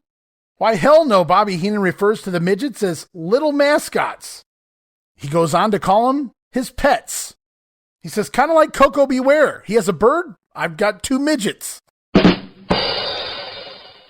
Oh my. But the Brain, he wasn't done there. He says if Bundy hits the avalanche on some of those midgets, well, the first 8 rows better wear raincoats. Let's just put it that way. Bobby Heenan at his finest, for lack of a better term. And we move on. Mean Gene Okerlund standing by with the official WrestleMania 3 report. Let's listen to Mean Gene. The Can-Am Connection, yes, to meet Morocco and Orton. By the way, a possible surprise guest in the corner of Rick Martel and Tom Zink. In addition, the natural Butch Reed, who is managed by the Doctor of Style Slick, will be going against the Birdman, Mr. Electricity. I could only be talking about Coco Beware. Talk about tag team action as part of WrestleMania 3. The Killer Bees, Blair and Brunzell, meeting former tag team champions, the Big Russian Nikolai Volkov and his partner, the Iron Sheik. Here's one they're talking about all over the wrestling world. The 2 big strong men, Hercules, managed by Bobby the Brain Heenan, to meet Billy Jack Haynes. And the way I see it, it's going to be a battle of the full Nelsons. In a 6-man tag, the big and the little involved. King Kong Bundy, along with Lord Littlebrook and Little Tokyo, on one side of the fence, and their opponents, the trio of Hillbilly Jim, the Haiti Kid, and Little Beaver. The self-proclaimed king of wrestling, Harley Race, also managed by Bobby the Brain Heenan, continues his feud with the Junkyard Dog. Making this match even more interesting, the loser will have to kneel and bow before the victor. The fabulous Rougeau, Jacques Ramon from Montreal, Quebec, Canada, facing the dream team of Greg the Hammer Valentine and Brutus Beefcake. Dino Bravo will be in the corner of Valentine and Beefcake. Intercontinental Champion Macho Man Randy Savage with the title defense against challenger Ricky the Dragon Steamboat. By the way, Elizabeth in the corner of the champion and George the Animal Steel in the corner of Ricky Steamboat. Former tag team champions, the British Bulldogs, team up with the sensational Tito Santana to meet new champions, the Hart Foundation, and their newfound partner, former referee Danny Davis. This, by the way, will be the first appearance of Mr. Davis as a professional wrestler. Rowdy Roddy Piper in his farewell match, the final match for Mr. Piper when he meets Adrian Adonis. Now, Adrian Adonis has told me privately that he is going to shave Piper's head after he puts the sleeper hold on him. How about this big main event? The heavyweight champion of the world, Hulk Hogan, from Venice Beach, California, meeting his former friend, now foe, Andre the Giant. By the way, Bobby the Brain Heenan in the corner of Andre the Giant. A possible surprise guest will be in the corner of the heavyweight champion. A special singer to open this great extravaganza, the First Lady of Soul, the great Aretha Franklin. The official timekeeper from Entertainment Tonight, the lovely Mary Hart. And special guest ring announcer, none other than former baseball great Bob Uecker. We asked some of the fans who they liked in that match between Hulk Hogan and Andre the Giant. Andre the Giant. Hulk Hogan. Andre the Giant. Andre gonna win. Andre the Giant. Hulk Hogan. Hulk Hogan. Andre. We also asked some of the greats of the World Wrestling Federation what they thought about this title defense. I've got to take the edge and give it to our champion, Hulk Hogan.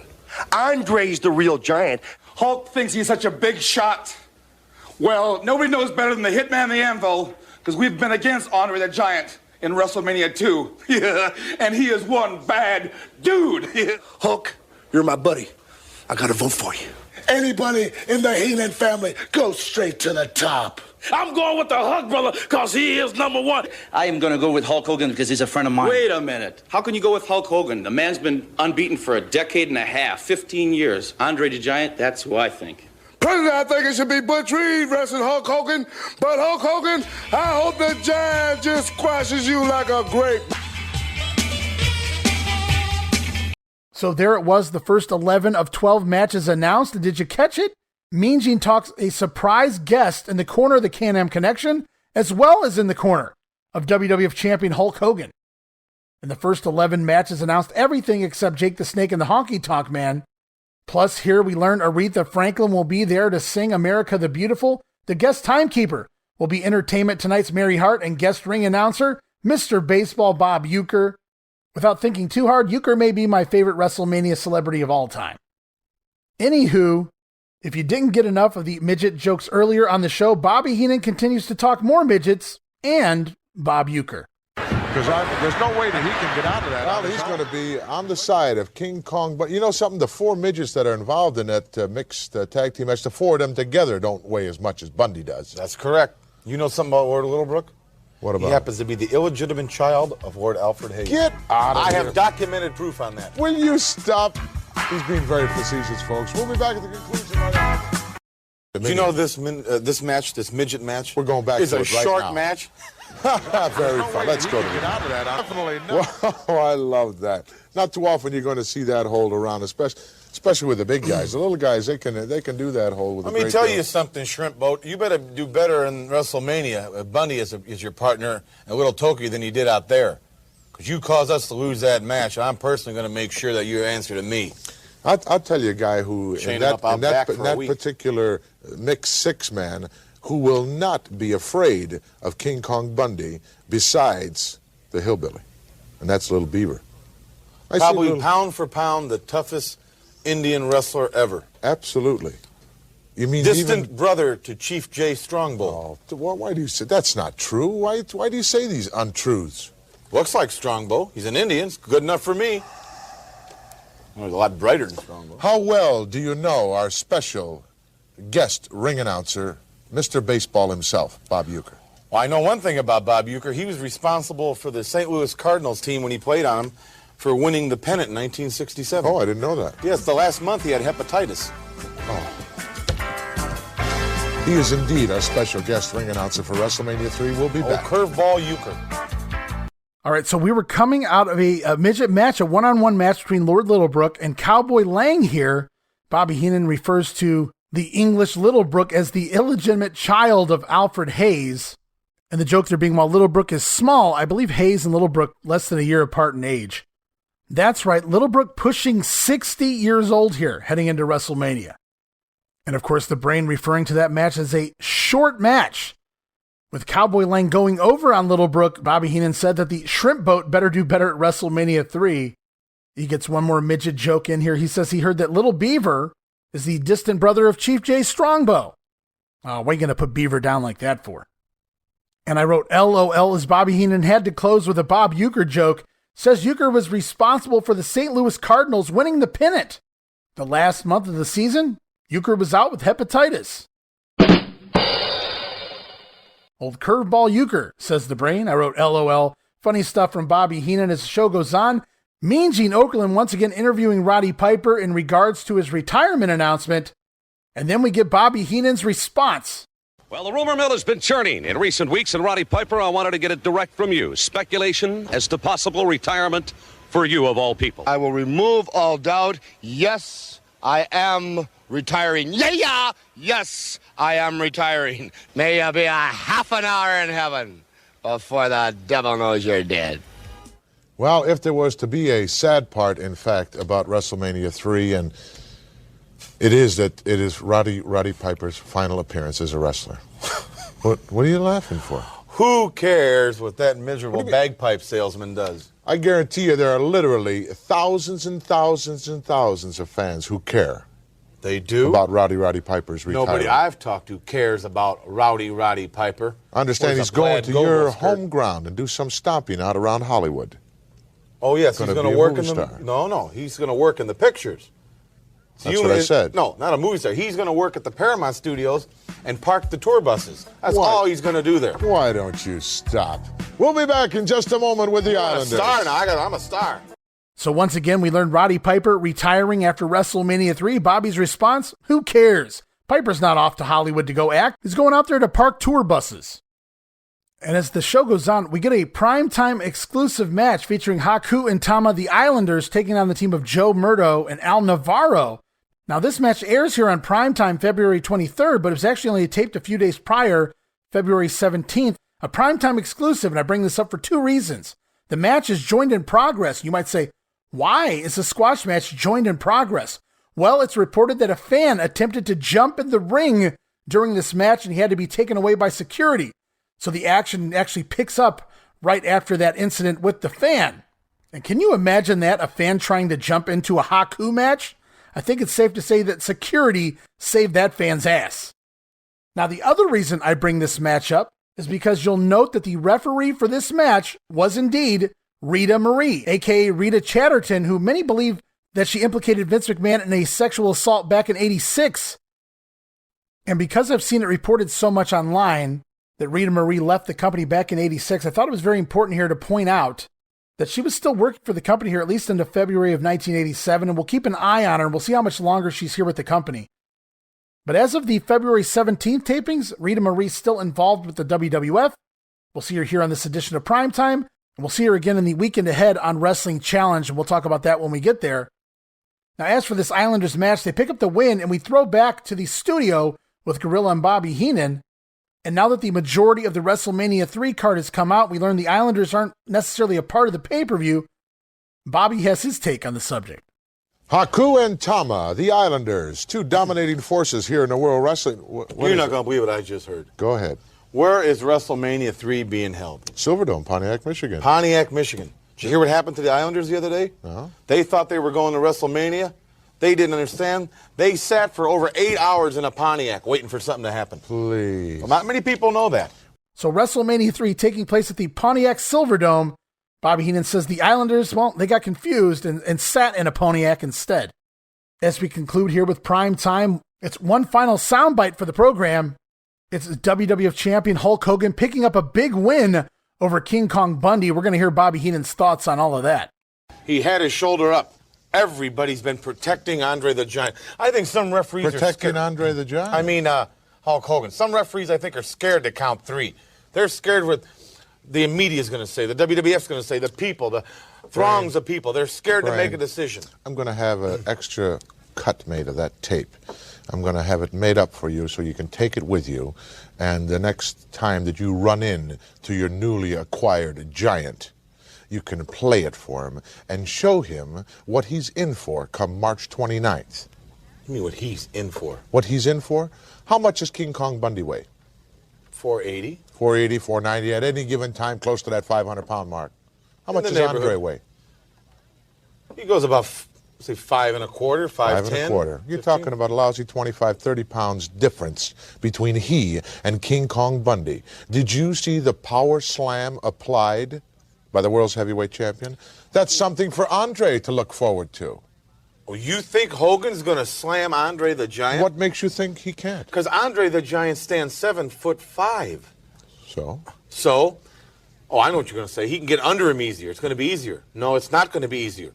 See, when Bundy came out of that turnbuckle, he was moving towards him. He had the momentum. He didn't have a choice. Hogan was just lucky. It wasn't really a slam. It wasn't really a slam. He was set up like the world's heavyweight champion knows how to set up, take out, and once and for all put away anybody that jeopardizes his career. Well, that wraps it up for another week here on Primetime Wrestling. We've brought you up to date on everything that's going on so far in WrestleMania 3, a real happening, a record-breaking event. There's no question in anybody's mind what it's going to do and what a tremendous, tremendous occasion it's going to be, and the greatest match ever signed in the history of professional wrestling. Well, it's not signed exactly yet in black and white as you would like to have it, but when the Hulkster says that he accepts, believe me, I take him at his word. Well, Monsoon, I want to explain something to you right now and the people. I am very, very serious about what I'm talking about out here. I'm not shooting my mouth off and making fun of midgets. I'm not saying this or that concerning anybody else. Andre the Giant is going to become the heavyweight champion of the world. I have a plane ticket here to Andre the Giant's training camp where I have him. I haven't been able to reach him all week by phone. I've been trying to reach him. Well, this ticket is for you. I'd appreciate if you wouldn't disclose... First class? Yes, sir. I'd appreciate if you wouldn't disclose anybody where it's at. I want you to watch him in training this week as my guest. I definitely will.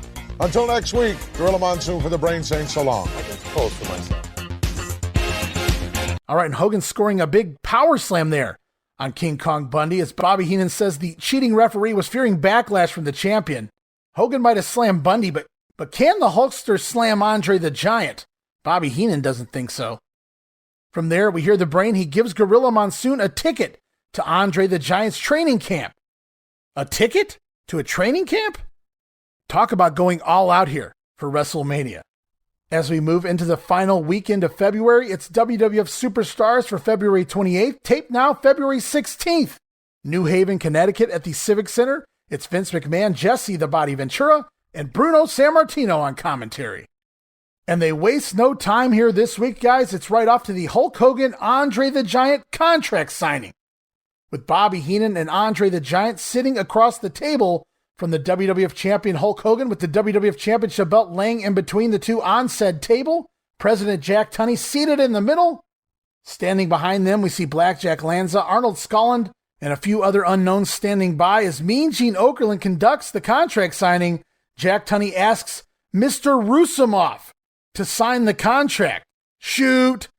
Jack Tunney, mentioning Andre the Giant by his real name, Mr. Rusimov, sign the contract. Kind of cool. Gives this a real feel. This feels like the real thing. You always talk about fans that would say, well, them other matches, they're fake, but this one right here, this is the real deal. And I just thought this was a really nice touch. Jack Tunney referring to Andre's Mr. Rusimov here. But Bobby Heenan, he holds up the signing, demanding a larger championship belt to be made, and rambling on until Hulk Hogan finally hears enough and slams his hands down on the table, brother. Sign it if you're going to sign it, dude. Hogan has heard enough as Andre smirks and quietly signs the contract. And now it's the WWF champion's turn. And naturally, he has to cut a fucking promo on Andre before he agrees to sign it. So the Hulkster, he didn't want to hear anything Bobby Heenan had to say, but it's okay because it's Hulk Hogan talking, dude. And Hulk Hogan multitasking here as he signs the contract and keeps cutting a promo at the same time. Hogan never even looking down as he's signing his name. Finally, Andre responds to the verbiage of the Hulkster. Andre says Hogan thinks that the Giant taught him everything, but he didn't. WrestleMania 3 will be Hogan's final lesson. I love it. From there, the Giant begins to speak in French, which for some reason pisses the Hulkster off. He tells the Giant to speak to me in English when you talk to me. As far as I'm concerned, it's not signed in ink. It's signed in blood. Speak in English when you're talking to me. Wow. The Giant responds by saying he will speak in English to Hulk Hogan when they get in the ring at WrestleMania 3. Au revoir.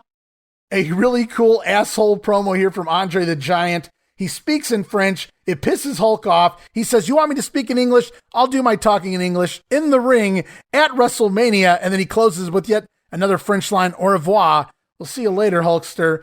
Really cool lines here by Andre the Giant. I don't know if he came up with them himself or what the deal was, but he tells Hogan, you think I taught you everything? You have one final lesson, and it's at the pay-per-view. These Hulk and Andre segments continue to kill it. Really well done yet again. And I don't think they've misfired once in these segments week to week between the Hulkster and Andre the Giant. And another thing they did really well here in the contract signing, pretty cool close-ups of Andre and Hulk Hogan's expressions on their faces throughout the segment. Whether it was Jack Tunney talking, the wrestlers cutting promos on one another, whatever the case may be, just another great, great segment. as the contract has now been signed, and it is official, guys. WWF Champion Hulk Hogan defending his championship against Andre the Giant, the main event of WrestleMania 3 in front of more than 93,000 fans in the Pontiac Silverdome, coming to Michigan, March 29th. And remember this, Superstars is just getting started. We're off to the ring for our very first match on the program, and it's Billy Jack Haynes taking on King Kong Bundy. Wow. Bobby Heenan in the corner of KKB as Billy Jack continues his issues with the Heenan family. On commentary, Vince talks King Kong Bundy and his midgets versus Hillbilly Jim and quote-unquote his midgets. Apparently Hillbilly Jim owns the midgets, and apparently in Vince McMahon's world, they're not really human beings. And speaking of said match, we're going to insert promos. This match begins with Hillbilly Jim, Little Beaver, and the Haiti Kid. And the little guys seem to be worried about King Kong Bundy getting his hands on them. But Hillbilly Jim doesn't see that happening to his little buddies. I don't know about that, Jim. Back to the ring, and Bundy drops Haynes almost immediately, but misses a big splash. However, King Kong stays on top with a couple of nice clotheslines on Billy Jack Haynes. Bundy then sends Haynes into the corner, but misses the running avalanche. And Haynes from behind locks in the full Nelson. Haynes has the full Nelson applied on King Kong Bundy. We might see Bundy submit. But into the ring comes Bobby Heenan attacking Haynes from behind, drawing the disqualification. Haynes will get the win in just a minute and 53 seconds. And we've actually seen this exact sequence before. In fact, this is what started the entire Heenan family Billy Jack Haynes feud. If you remember back to a January edition of Primetime Wrestling, it was Billy Jack Haynes with Harley Race in the full Nelson before Bobby Heenan attacked from behind. Well, we see it again here. Heenan drawing yet another DQ for his Heenan family members, and Billy Jack Haynes none too pleased here.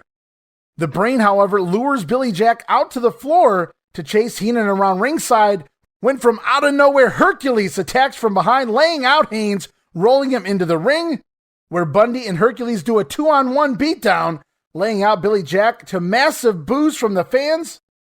And it would appear that the Heenan family get one over on Haynes here this week on Superstars. As we head off to Update in Mean Gene Okerlund, as we hear an interview from Miss Elizabeth, she talks the feud, the ongoing feud between the Macho Man and George the Animal Steele. Most specifically, she references Saturday night's main event when George Steele sort of, quote-unquote, kidnapped Elizabeth. And even though it appeared that Steele did kidnap Elizabeth, here in this interview, Elizabeth has nothing but kind words to say about the animal. She thinks George Steele is a nice man, and he's just misunderstood. She doesn't believe that the animal meant to kidnap her. So Elizabeth confirming that, yes, she does view it as a kidnapping, but she doesn't think the animal meant to. Ignorance, no excuse for breaking the law, George. So Liz kind of comes into defense of the animal here, which it sets off the Macho Man. Out of nowhere, an irate Randy Savage storms in and cuts off the interview. Slap your face and put you against the wall. Get out of here, Macho Man ordering Elizabeth away. What a heel, Randy Savage. And you have to remember, George the Animal Steele now in the corner of Ricky the Dragon Steamboat when he challenges the Macho Man for the IC title at WrestleMania 3. But first, before we get there, it's going to be the Animal challenging the Macho Man for the IC title on the upcoming March 14th edition of Saturday Night's Main Event. But it doesn't end there. Not only is the title on the line, but the winner also gets Miss Elizabeth. You can do that? Can't wait for that one. But the show rolls on, and all this talk of Randy Savage, George the Animal Steele leads me to a promo with the Dragon. Here's Ricky Steamboat talking about WrestleMania. You know, they're talking about these great matches, folks, as part of WrestleMania 3 at the Silverdome in Pontiac, Michigan on Sunday afternoon, March the 29th, 4 p.m. Eastern start. And fans that aren't going to be able to make it to the Silverdome, certainly across the country, will be able to see this extravaganza on full-color, giant screen, closed-circuit TV. One of the matches, Ricky Steamboat, they're certainly talking about is your upcoming shot at the Intercontinental Champion, Randy Savage. George, the Animal Steele in your corner. What's going on, Rick? I'll tell you something, Mean Gene. I've had to have eyes behind my head before in the past, but never before like this. That time when Randy Savage taught me a lesson to keep my eyes open when he dropped that bell across my throat. Let me ask you something, Mean Gene. What do you think the odds are of me winning that Intercontinental Championship? I would have to say at this point in time, with the moral support of George the Animal Steele in your corner, they've got to be 50-50. At least 50. In other words, He's got everything to lose. Remember, he's got a lot of pressure on him right now. He's got a lot of pressure, and he's got everything to lose. 90,000 people strong, sitting there live. No telling the millions that'll be viewing it on all the wide screens across the world. Randy Savage, if you think that you've got a prayer on March the 29th, you may be saying it for the last time after the match. All right, and the Steamer talking about WrestleMania number 3. He liked to call it that from time to time. And it's back to the ring with the Rougeau brothers, taking out everybody's favorite job guy team, Dave Wagner and Rick Renslow. Haven't seen them here in the WWF up until now, here in 87 anyway. As the announcers talk the ongoing issues between the Rougeau brothers and Dino Bravo, we see an insert promo from a still dark-haired Dino Bravo speaking in French. He closes by saying he's going to tear the Rougeaus apart. Back to the action, Wagner holds Jacques Rougeau from the apron. Renslow charges, but Jacques moves out of the way, and Renslow nails his own partner. Wagner takes a nice bump off the apron, and Renslow goes flying over the top rope as well. Really good stuff here from the job guys.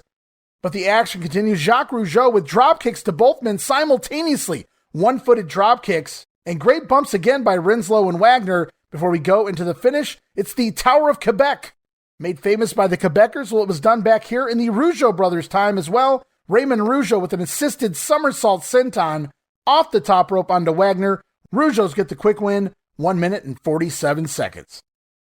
From here, we see a replay of last week's Snake Pit, the Honky Tonk Man laying in the El Kabong onto the skull of Jake the Snake Roberts, and then it's off to the ring with the Honky Tonk Man in action, taking on Jerry Monty. Of course, Jimmy Hart in the corner of Honky. We get an insert promo from Jimmy Hart, who is a big surprise, baby. But he's saving it for the WrestleMania 3 report. What could that be?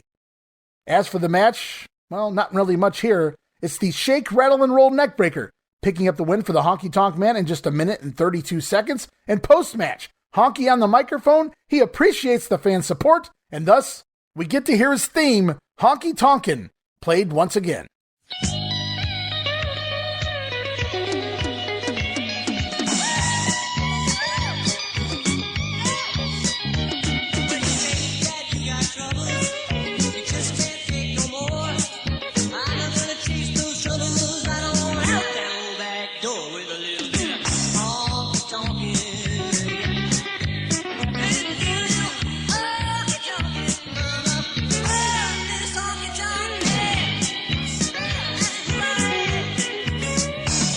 All right, and we heard the announcement last week on the WrestleMania report.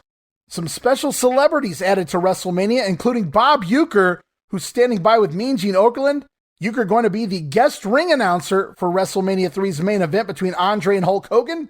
In this segment, Uecker having a little fun trying on the coat of Andre the Giant. Now, how Mean Gene or Uecker got a hold of it, I have no idea, but it's fun to see Uecker putting on the coat of Andre. Then it's off to another promo. Bobby Heenan standing by with Entertainment Tonight's Mary Hart. She'll be the guest timekeeper for the main event. Mary having a little fun here with Bobby the Brain. And then we take a little time out here as we go off to a promo with the Honky Tonk Man. Well, these past few months here in the World Wrestling Federation have seen a number of wrestler managerial changes, but one change that as of late, in fact, brought a 360-degree turnaround was when the Honky Tonk Man decided to cast his fortunes with the man they call the Mouth of the South, Jimmy Hart. And Jimmy, first question, how did all that come about? The Honky Tonk Man seemed to start almost one of your arch enemies, and now suddenly he's in your camp. Well, let me tell you what, man, the guy's sharp, he's smart. You know, I was in my office down in Memphis, Tennessee a couple of months ago, and the phone rang and it said, long distance information, give me Memphis, Tennessee, I want the Mouth of the South to manage me. And who was it?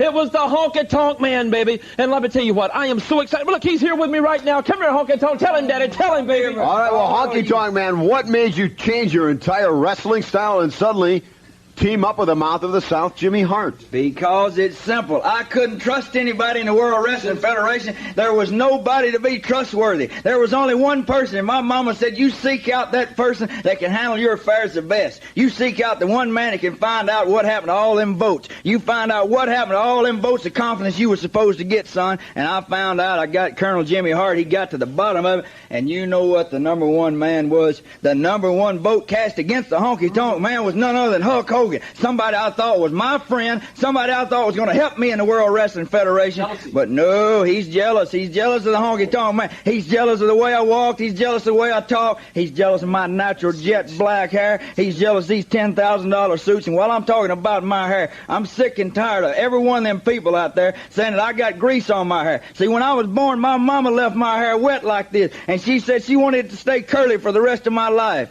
And it don't have grease on it. That's natural. That's natural jet black. Keep your hands off. Then don't be touching it. Can't you see that? You don't feel Well, there's nothing, do something you? on there. There's something on there, but I'm not going to tell you what it is. I'm not kissing any of them slobbering babies out there. I'm not shaking any more greasy hands because the Honky Tonk Man don't need it. I got Colonel Jimmy Hart right here. I'm going to shake people's nerves. I'm going to rattle some brains. Woo! Too much Honky Tonk Man Honky Tonk Man. I'm all insane. If you want to say you don't use grease in your hair, well, be that as it may. But I'm sure I have a very hard time believing that the heavyweight champion of the world, Hulk Hogan, is in any way, shape, or form jealous of you. He is jealous of me. If you don't believe me, you just ask him. You ask anybody out there in all those arenas I go to. They scream for the Honky Tonk Man. They want to see the Honky Tonk Man wrestle Hulk Hogan. But he's evading me. The contract's laying on his desk. He will not sign it. They saying it's going to be 2 years before the Honky Tonk Man can get a hold of Hulk Hogan. Well, let me tell you this, Ken Resnick. It's not going to be 2 years. It might only be 2 more weeks because I promise you, Hogan, you voted against the Honky Tonk Man, and I'm going to get on your head. I'm going to do a tap dance, and you're going to like it. You're going to like it real good, Daddy. The Honky Tonk Man. That fact remains to be seen. All right, and a bit of a generic promo, if you will, there from Honky. We know now that he's begun a feud with Jake the Snake Roberts, but he's talking Hulk Hogan here in this promo. So Honky has his sights set high here. And nothing wrong with having some big goals. Honky Tonk Man looking to get it all done in the World Wrestling Federation, and he wants to come right to the top at Hulk Hogan, but first he's got Jake the Snake Roberts standing in his way. And back to the ring, it's Kamala, led out by the Wizard and Kim Chi, taking on David Studemeyer, as we get an insert promo from, who's this guy? Hacksaw Jim Duggan introduces his equalizer to the fans, a 2x4, as he sticks it out the driver's side window of his pickup truck. American-made, no doubt. Duggan has some choice words for Kamala, and I had to think, that would have been fun had we got that match. But back to the ring, it's Kamala with the big splash, and then a second splash off the top rope. Boom, down onto Studemeyer. Kamala gets the very quick win in just 55 seconds. Hacksaw versus Kamala, what could have been. And it's off to one of our very last editions of Piper's Pit. His guest this week, the British Bulldogs and Tito Santana. The Bulldogs say they want their tag team titles back, but first, they'll take care of Danny Davis. Then, they'll deal with the Hitman and the Anvil.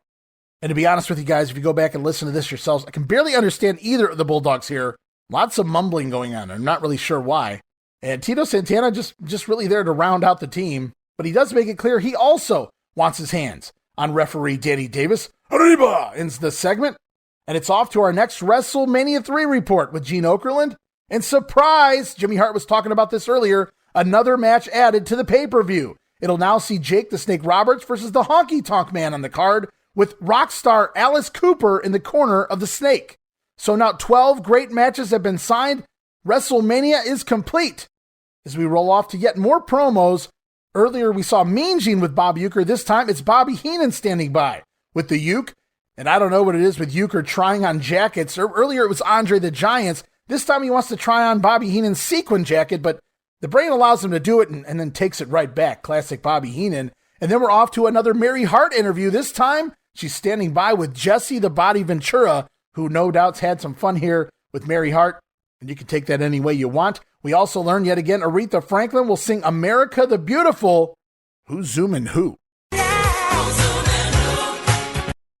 And then back to the ring for 6-man tag team action. The Can-Am Connection. Zink and Martel teaming up with Leaping Lanny Poffo to take on the team of the adorable Adrian Adonis and the dream team of Greg the Hammer Valentine and Brutus Beefcake. In their corner, luscious Johnny V, Jimmy Hart, and Dino Bravo. Doesn't seem fair here. And now Lanny Poffo has a poem for us all, as Lanny calling out Adonis as a fat, disgusting slob leads Adonis to jumping Lanny Poffo, which quickly turns into a pure sixer right away. The babyfaces clear the heels from the ring as the fans are insanely loud for the Can-Am Connection. As the match gets going, we get an insert promo from Adrian Adonis promising that Roddy Piper will leave WrestleMania 3 a bald Scot. Then it's back to the ring and back to the action. The Dream Team repeatedly try to gain the advantage on the Can-Ams, but they don't seem to get very far as Zink and Martel making quick tags in and out of the ring. Rick Martel, though, unloads on all three opponents, dazing them as he whips Adrian Adonis into his own partner, Greg Valentine, who perhaps inadvertently backdrops his own partner, Adonis, over the top rope and onto the floor. Valentine resting against the ropes. Rick Martel whipping Adonis into Valentine instead of taking a blow. Valentine dips his head and kind of backdrops Adonis, his own partner, over the top rope to the outside. Really fun stuff there. But the match goes on, and the Dream Team finally take over on Rick Martel in the heel corner as Jimmy Hart hands Adrian Adonis a pair of scissors. And as Adrian reaches back over Martel in the heel corner, Adonis fails to realize that Rick Martel has turned things around, and now it's Beefcake, the one with his back in the corner. Adonis begins snipping away on the future barber's hair, which obviously distracts Beefcake long enough for Rick Martel from behind with a schoolboy to steal the win in 3 minutes and 32 seconds. Rick Martel, Tom Zink, Lanny Poffo will pick up the win, and a monster eruption from the fans for the Can-Am connection as if they just won the tag team titles. Talk about over. In post-match, the Beefer wants at Adonis, but the heels have to hold him back. And Lanny Poffo, well, he never even tagged into the match. A definition of filler here to make an excuse to create a six-man tag team match. And as far as Adonis cutting the hair of Beefcake, oh, if Adrian only knew what he started by cutting his hair here. Seriously, though, we get the initial tease for Beefcake's upcoming babyface turn. But if you go back and watch this segment, I got some problems with it. I got to ask, if you watch the part where Adonis cuts the hair of Beefcake, yes, Rick Martel was initially in the corner when Adonis was calling for the scissors, but Martel turns it around, puts Beefcake in the corner, right in front of Adonis. Now, how in the blue fuck Adonis didn't notice it was Beefcake was beyond me. I mean, there was no trick with mirrors or anything here. He slowly looked at Martel and Beefcake fighting, grabbed Brutus by the hair, and began cutting it, looking down at Beefcake. He even started playing with the hair while he was cutting it, before finally noticing it was Bruti's hair that he cut. Now, I did figure out there were a few ways around this. Maybe Adonis could have took a shot to the eyes, a rake to the face, give him a reason to sell some kind of blurriness with his vision. But instead, nope. Perfect 20/20 vision here as Adonis cuts the hair of Brutus Beefcake, presuming it's Rick Martel, while he's staring right at him. So that part of the match itself, it just felt convoluted and forced in order to work the angle in. But I get where they're trying to go here. And we talked about this one a little earlier on in the program. We heard from Ricky Steamboat. We've heard from the Macho Man. Well, we kind of heard from the Macho Man. We definitely heard from Miss Elizabeth. But I have to remind you guys, the Dragon, not the only one gunning for the Macho Man and the Intercontinental title. Here's a promo from George the Animal Steele. Now, some weeks back, in front of a nationwide television audience on Saturday night's main event, we all witnessed the actions of George the Animal Steele when he literally picked Miss Elizabeth up and took off. Now, subsequently, the Animal did give Miss Elizabeth back to the Macho Man Randy Savage, but I feel safe in saying that the Macho Man, Randy Savage, has not quite heard the end of George the Animal Steele, and perhaps neither has Miss Elizabeth.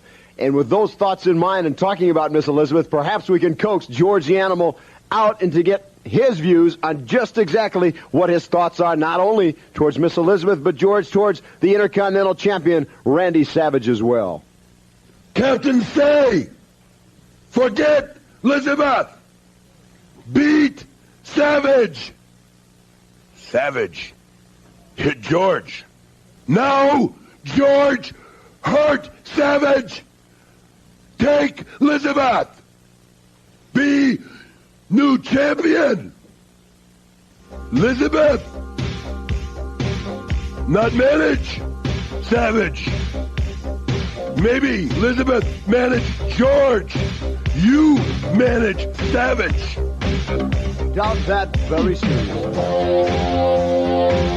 And a reminder yet again, the Macho Man will defend the IC title against George Steele as part of the March 14th edition of Saturday Night's Main Event. We're going to talk all about that here next week on The Grenade. Going to be a fun time talking about SNME. And remember, if Steele can win the match, not only does he win the IC title, but he gets Elizabeth as well. You have to wonder, which prize is Randy Savage more worried about keeping? Miss Elizabeth or his Intercontinental title?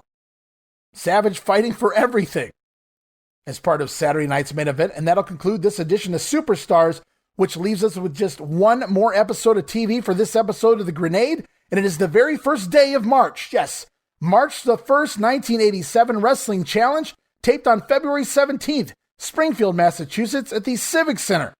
The announcers here, Gorilla Monsoon Bobby the Brain Heenan, is immediately retreated to clips of the Hart Foundation stealing the tag team titles from the British Bulldogs, and then it's off to the ring to see the tag team champion Hart Foundation's Jimmy Hart in their corner, taking on the team of Special Delivery Jones and Leaping Lanny Poffo, and now referee no more, wrestler Danny Davis accompanying the Hart Foundation to the ring, complete with striped referee-style trunks here. As Lanny Poffo has yet another poem for us, ripping on Danny Davis, we also see an insert promo from the Bulldogs, talking about WrestleMania.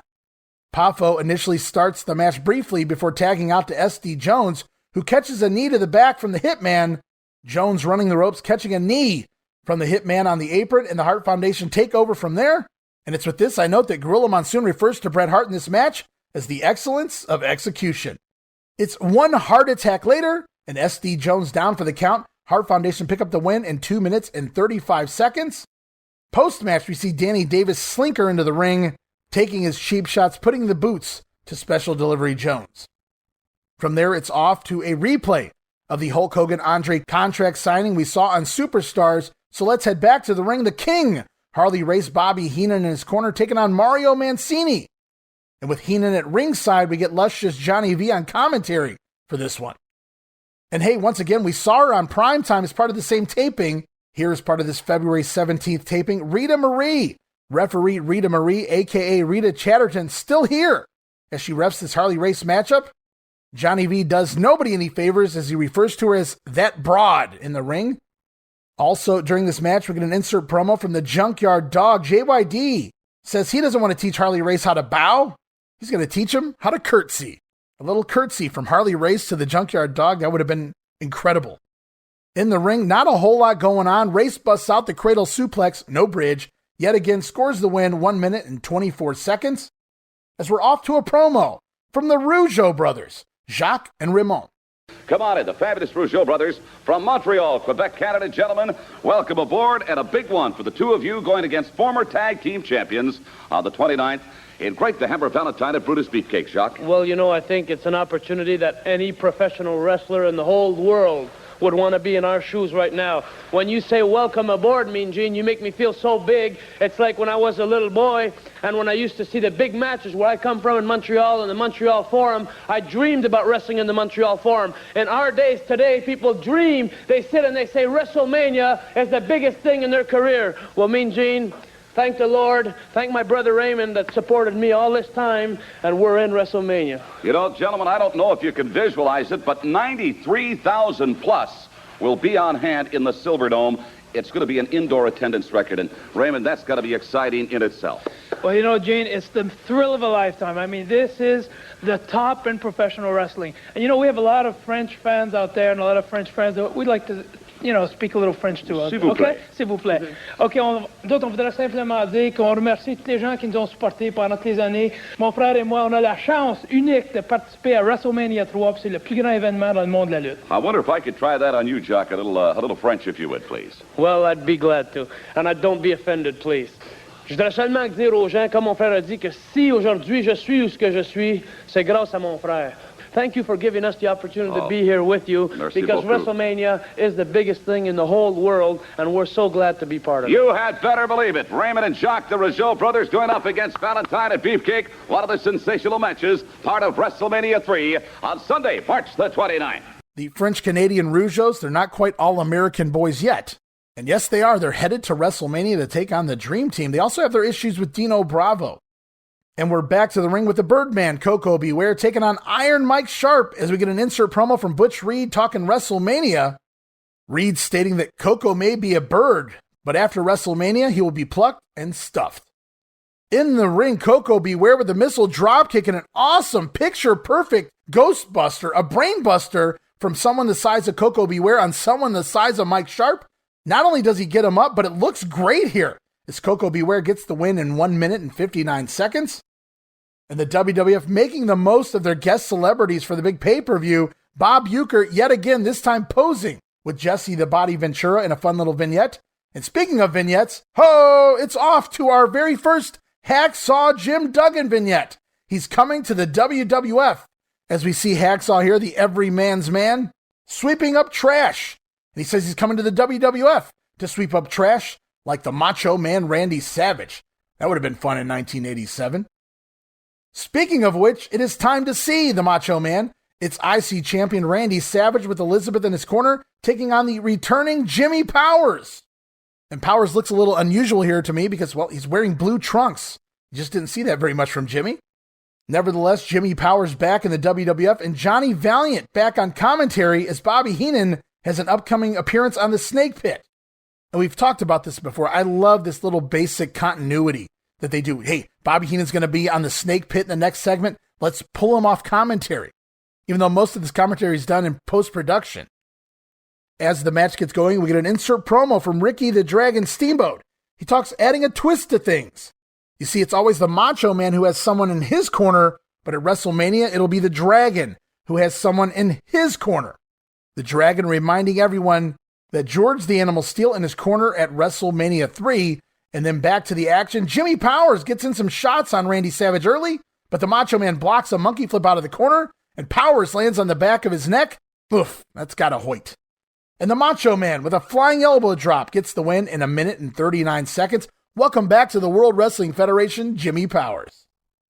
And now it's time. We're off to the Snake Pit. Jake the Snake's guest this week, the mighty Hercules and Bobby the Brain Heenan. But prior to introducing his guests, Jake has words for the Honky Tonk Man. Jake says that even with 2 good eyes, the Honky Tonk Man hasn't seen what he has done.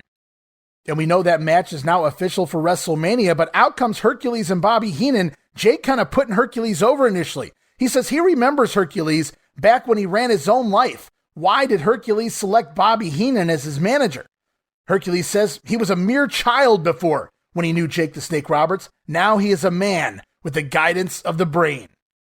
From there, Heenan says people like Jake and Billy Jack Haynes wish Bobby Heenan would be their manager.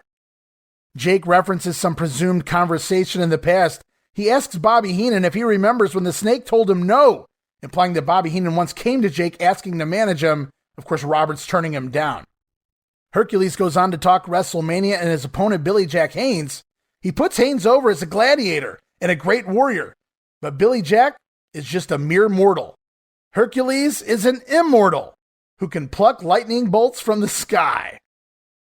Hernandez says he can take Billy Jack Haynes. Jake the Snake Roberts says he has to see it before he will believe it.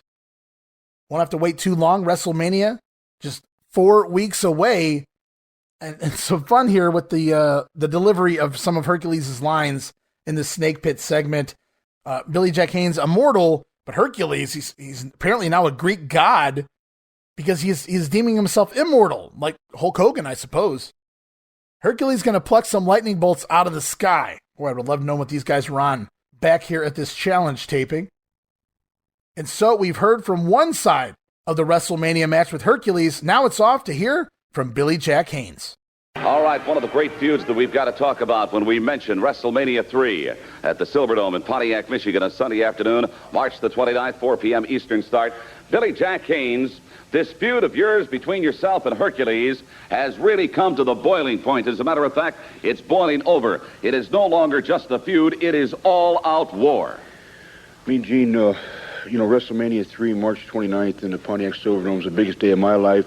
I'm training right now, as hard as I can, about 6 days a week for this man. Hercules is a big, tough, strong stud.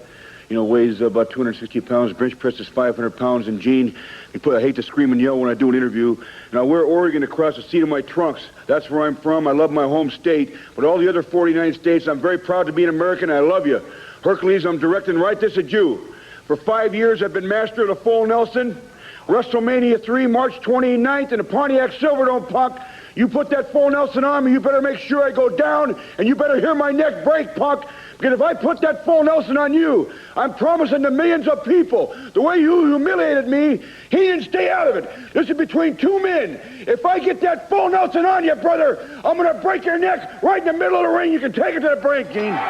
All right, and if Haynes doesn't sound ready for his match at WrestleMania, I don't know who does.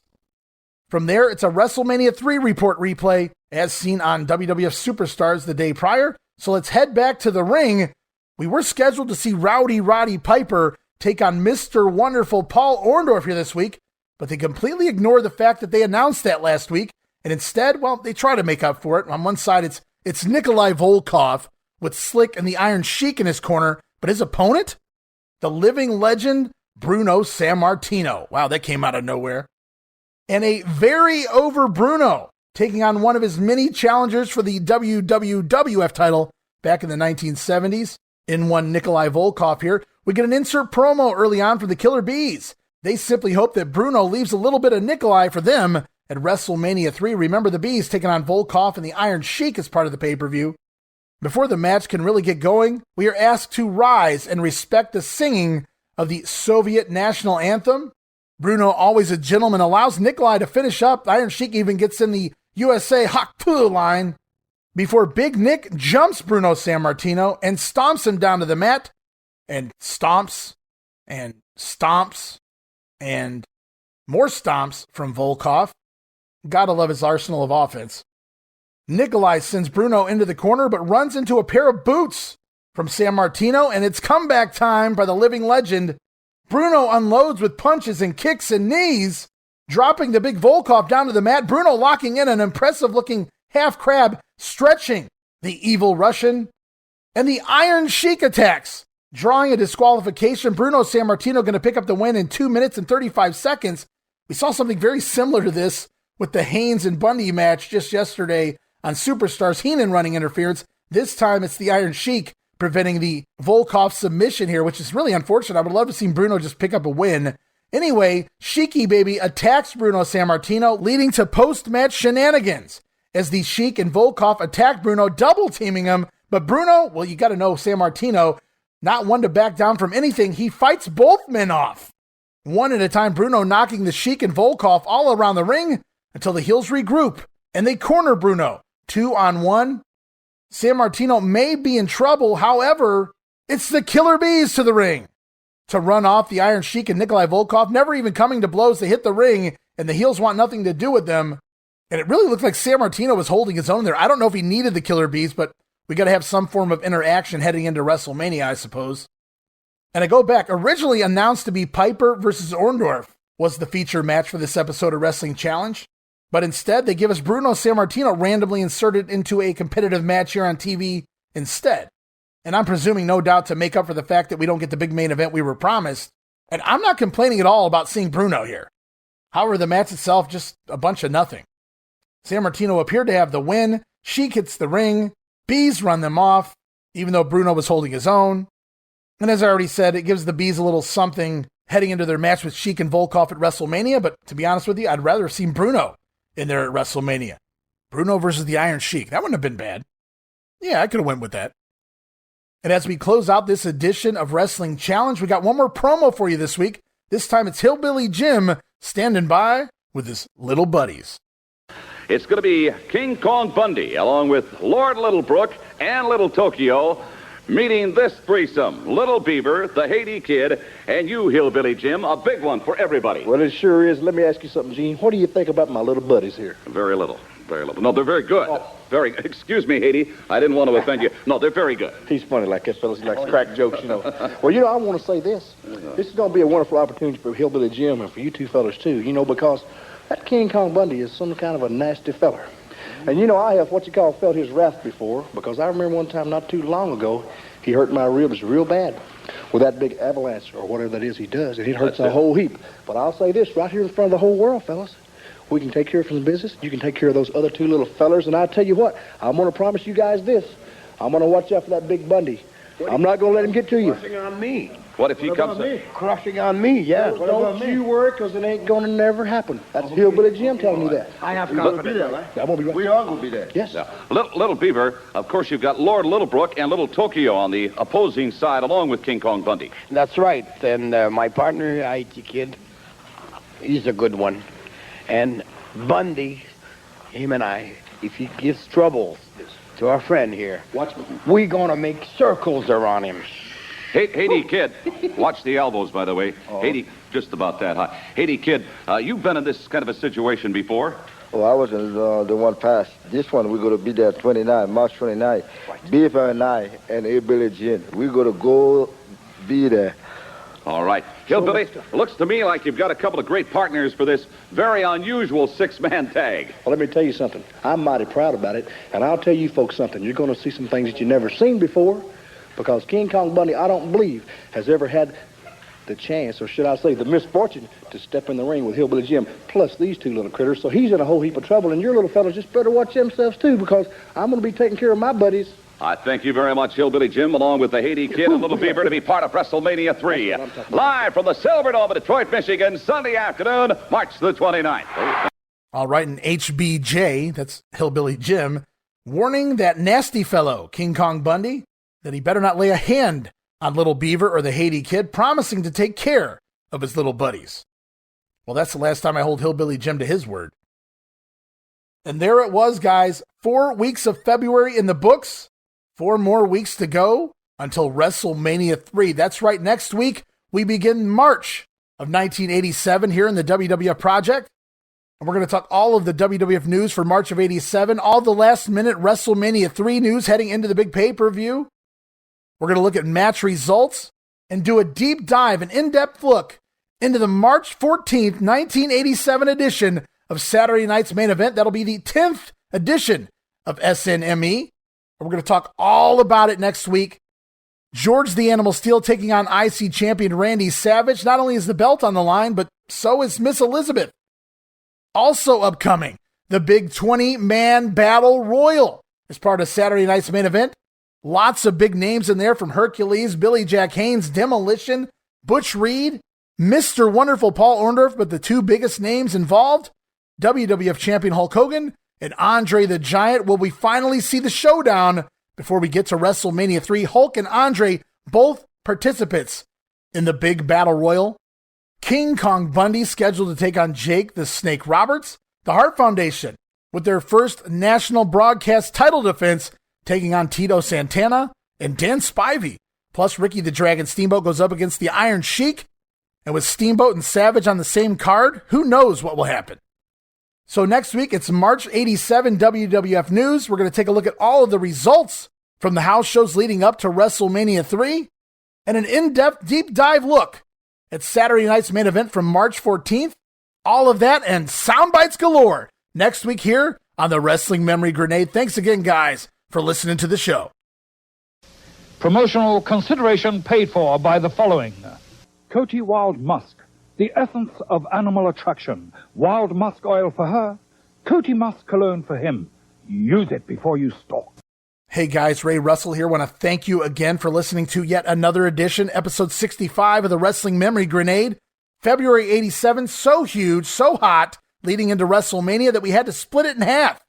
Hope you guys appreciated the first half of February last week. We closed out February here this week, even covered March 1st edition of Wrestling Challenge. As I already stated, we'll be back next week to talk Saturday Night's Main Event for March 14th. We're going to look at all of the results on the house shows leading into WrestleMania 3 and the very latest news heading into the big pay-per-view. Lots to discuss next week as we begin March of 87 here in the World Wrestling Federation. And you guys can keep up and watch along with us. I've been adding a lot of 87 videos over on our YouTube channel at youtube.com/Wrestling Grenade. Lots of videos up there for your enjoyment. Be sure to head on over and subscribe to our YouTube channel right now. Also, another reminder to follow us on social media. On Twitter at Wrestling Grenade, that's at RASSLIN Grenade. Also follow and like us on Facebook.com/Wrestling Grenade. Always posting pictures and videos from all throughout wrestling history on our social media accounts. And of course, you can always stay up to date with all the latest news going on inside the WrestleCopia Podcast Network on our social media as well. And speaking of the WrestleCopia Podcast Network, head on over to www.wrestlecopia.com. That's WrestleCopia.com. You can check out all the latest shows from the Wrestling Memory Grenade and Monday Warfare, The Battles Within. I also hear rumors from Tom Robinson that TR Shocks the World may be returning very soon. And most certainly, I ask you guys to head on over to patreon.com/WrestleCopia. That's patreon.com/WrestleCopia. 12 tiers to choose from. But I encourage you to check out the very affordable $5 all-access tier gets you 6 gifts for $5. Just a couple of those gifts, our Patreon-exclusive watch-along series covering many WWF and WCW pay-per-views, Coliseum video, Saturday night's main event, Clash of the Champions of the past, and so much more. Plus my insanely detailed show notes, early access to many of our podcasts, and digital downloads now for your viewing and reading pleasure. And all right, with all of that said and all of that out of the way, we will return next week, March 87 in the WWF. Mark your calendars now. It's the final leg on our road to WrestleMania 3. In just a few weeks' time here on the Grenade, and say 3-4 weeks' time, you can expect WrestleMania 3, the definitive edition, as we break it all down. The big pay-per-view from beginning to end. And I can't wait for that episode. But before we get there, we got a lot to talk about here in March of 1987. And it all begins next week. WWF news, house show results, Saturday night's main event, and Soundbites galore. So until next week, this is Ray Russell saying, from pillar to post and coast to coast, you pull the pin and we'll pick up the pieces right here on the Wrestling Memory Grenade. We'll see you next week. Don't miss it. Be there.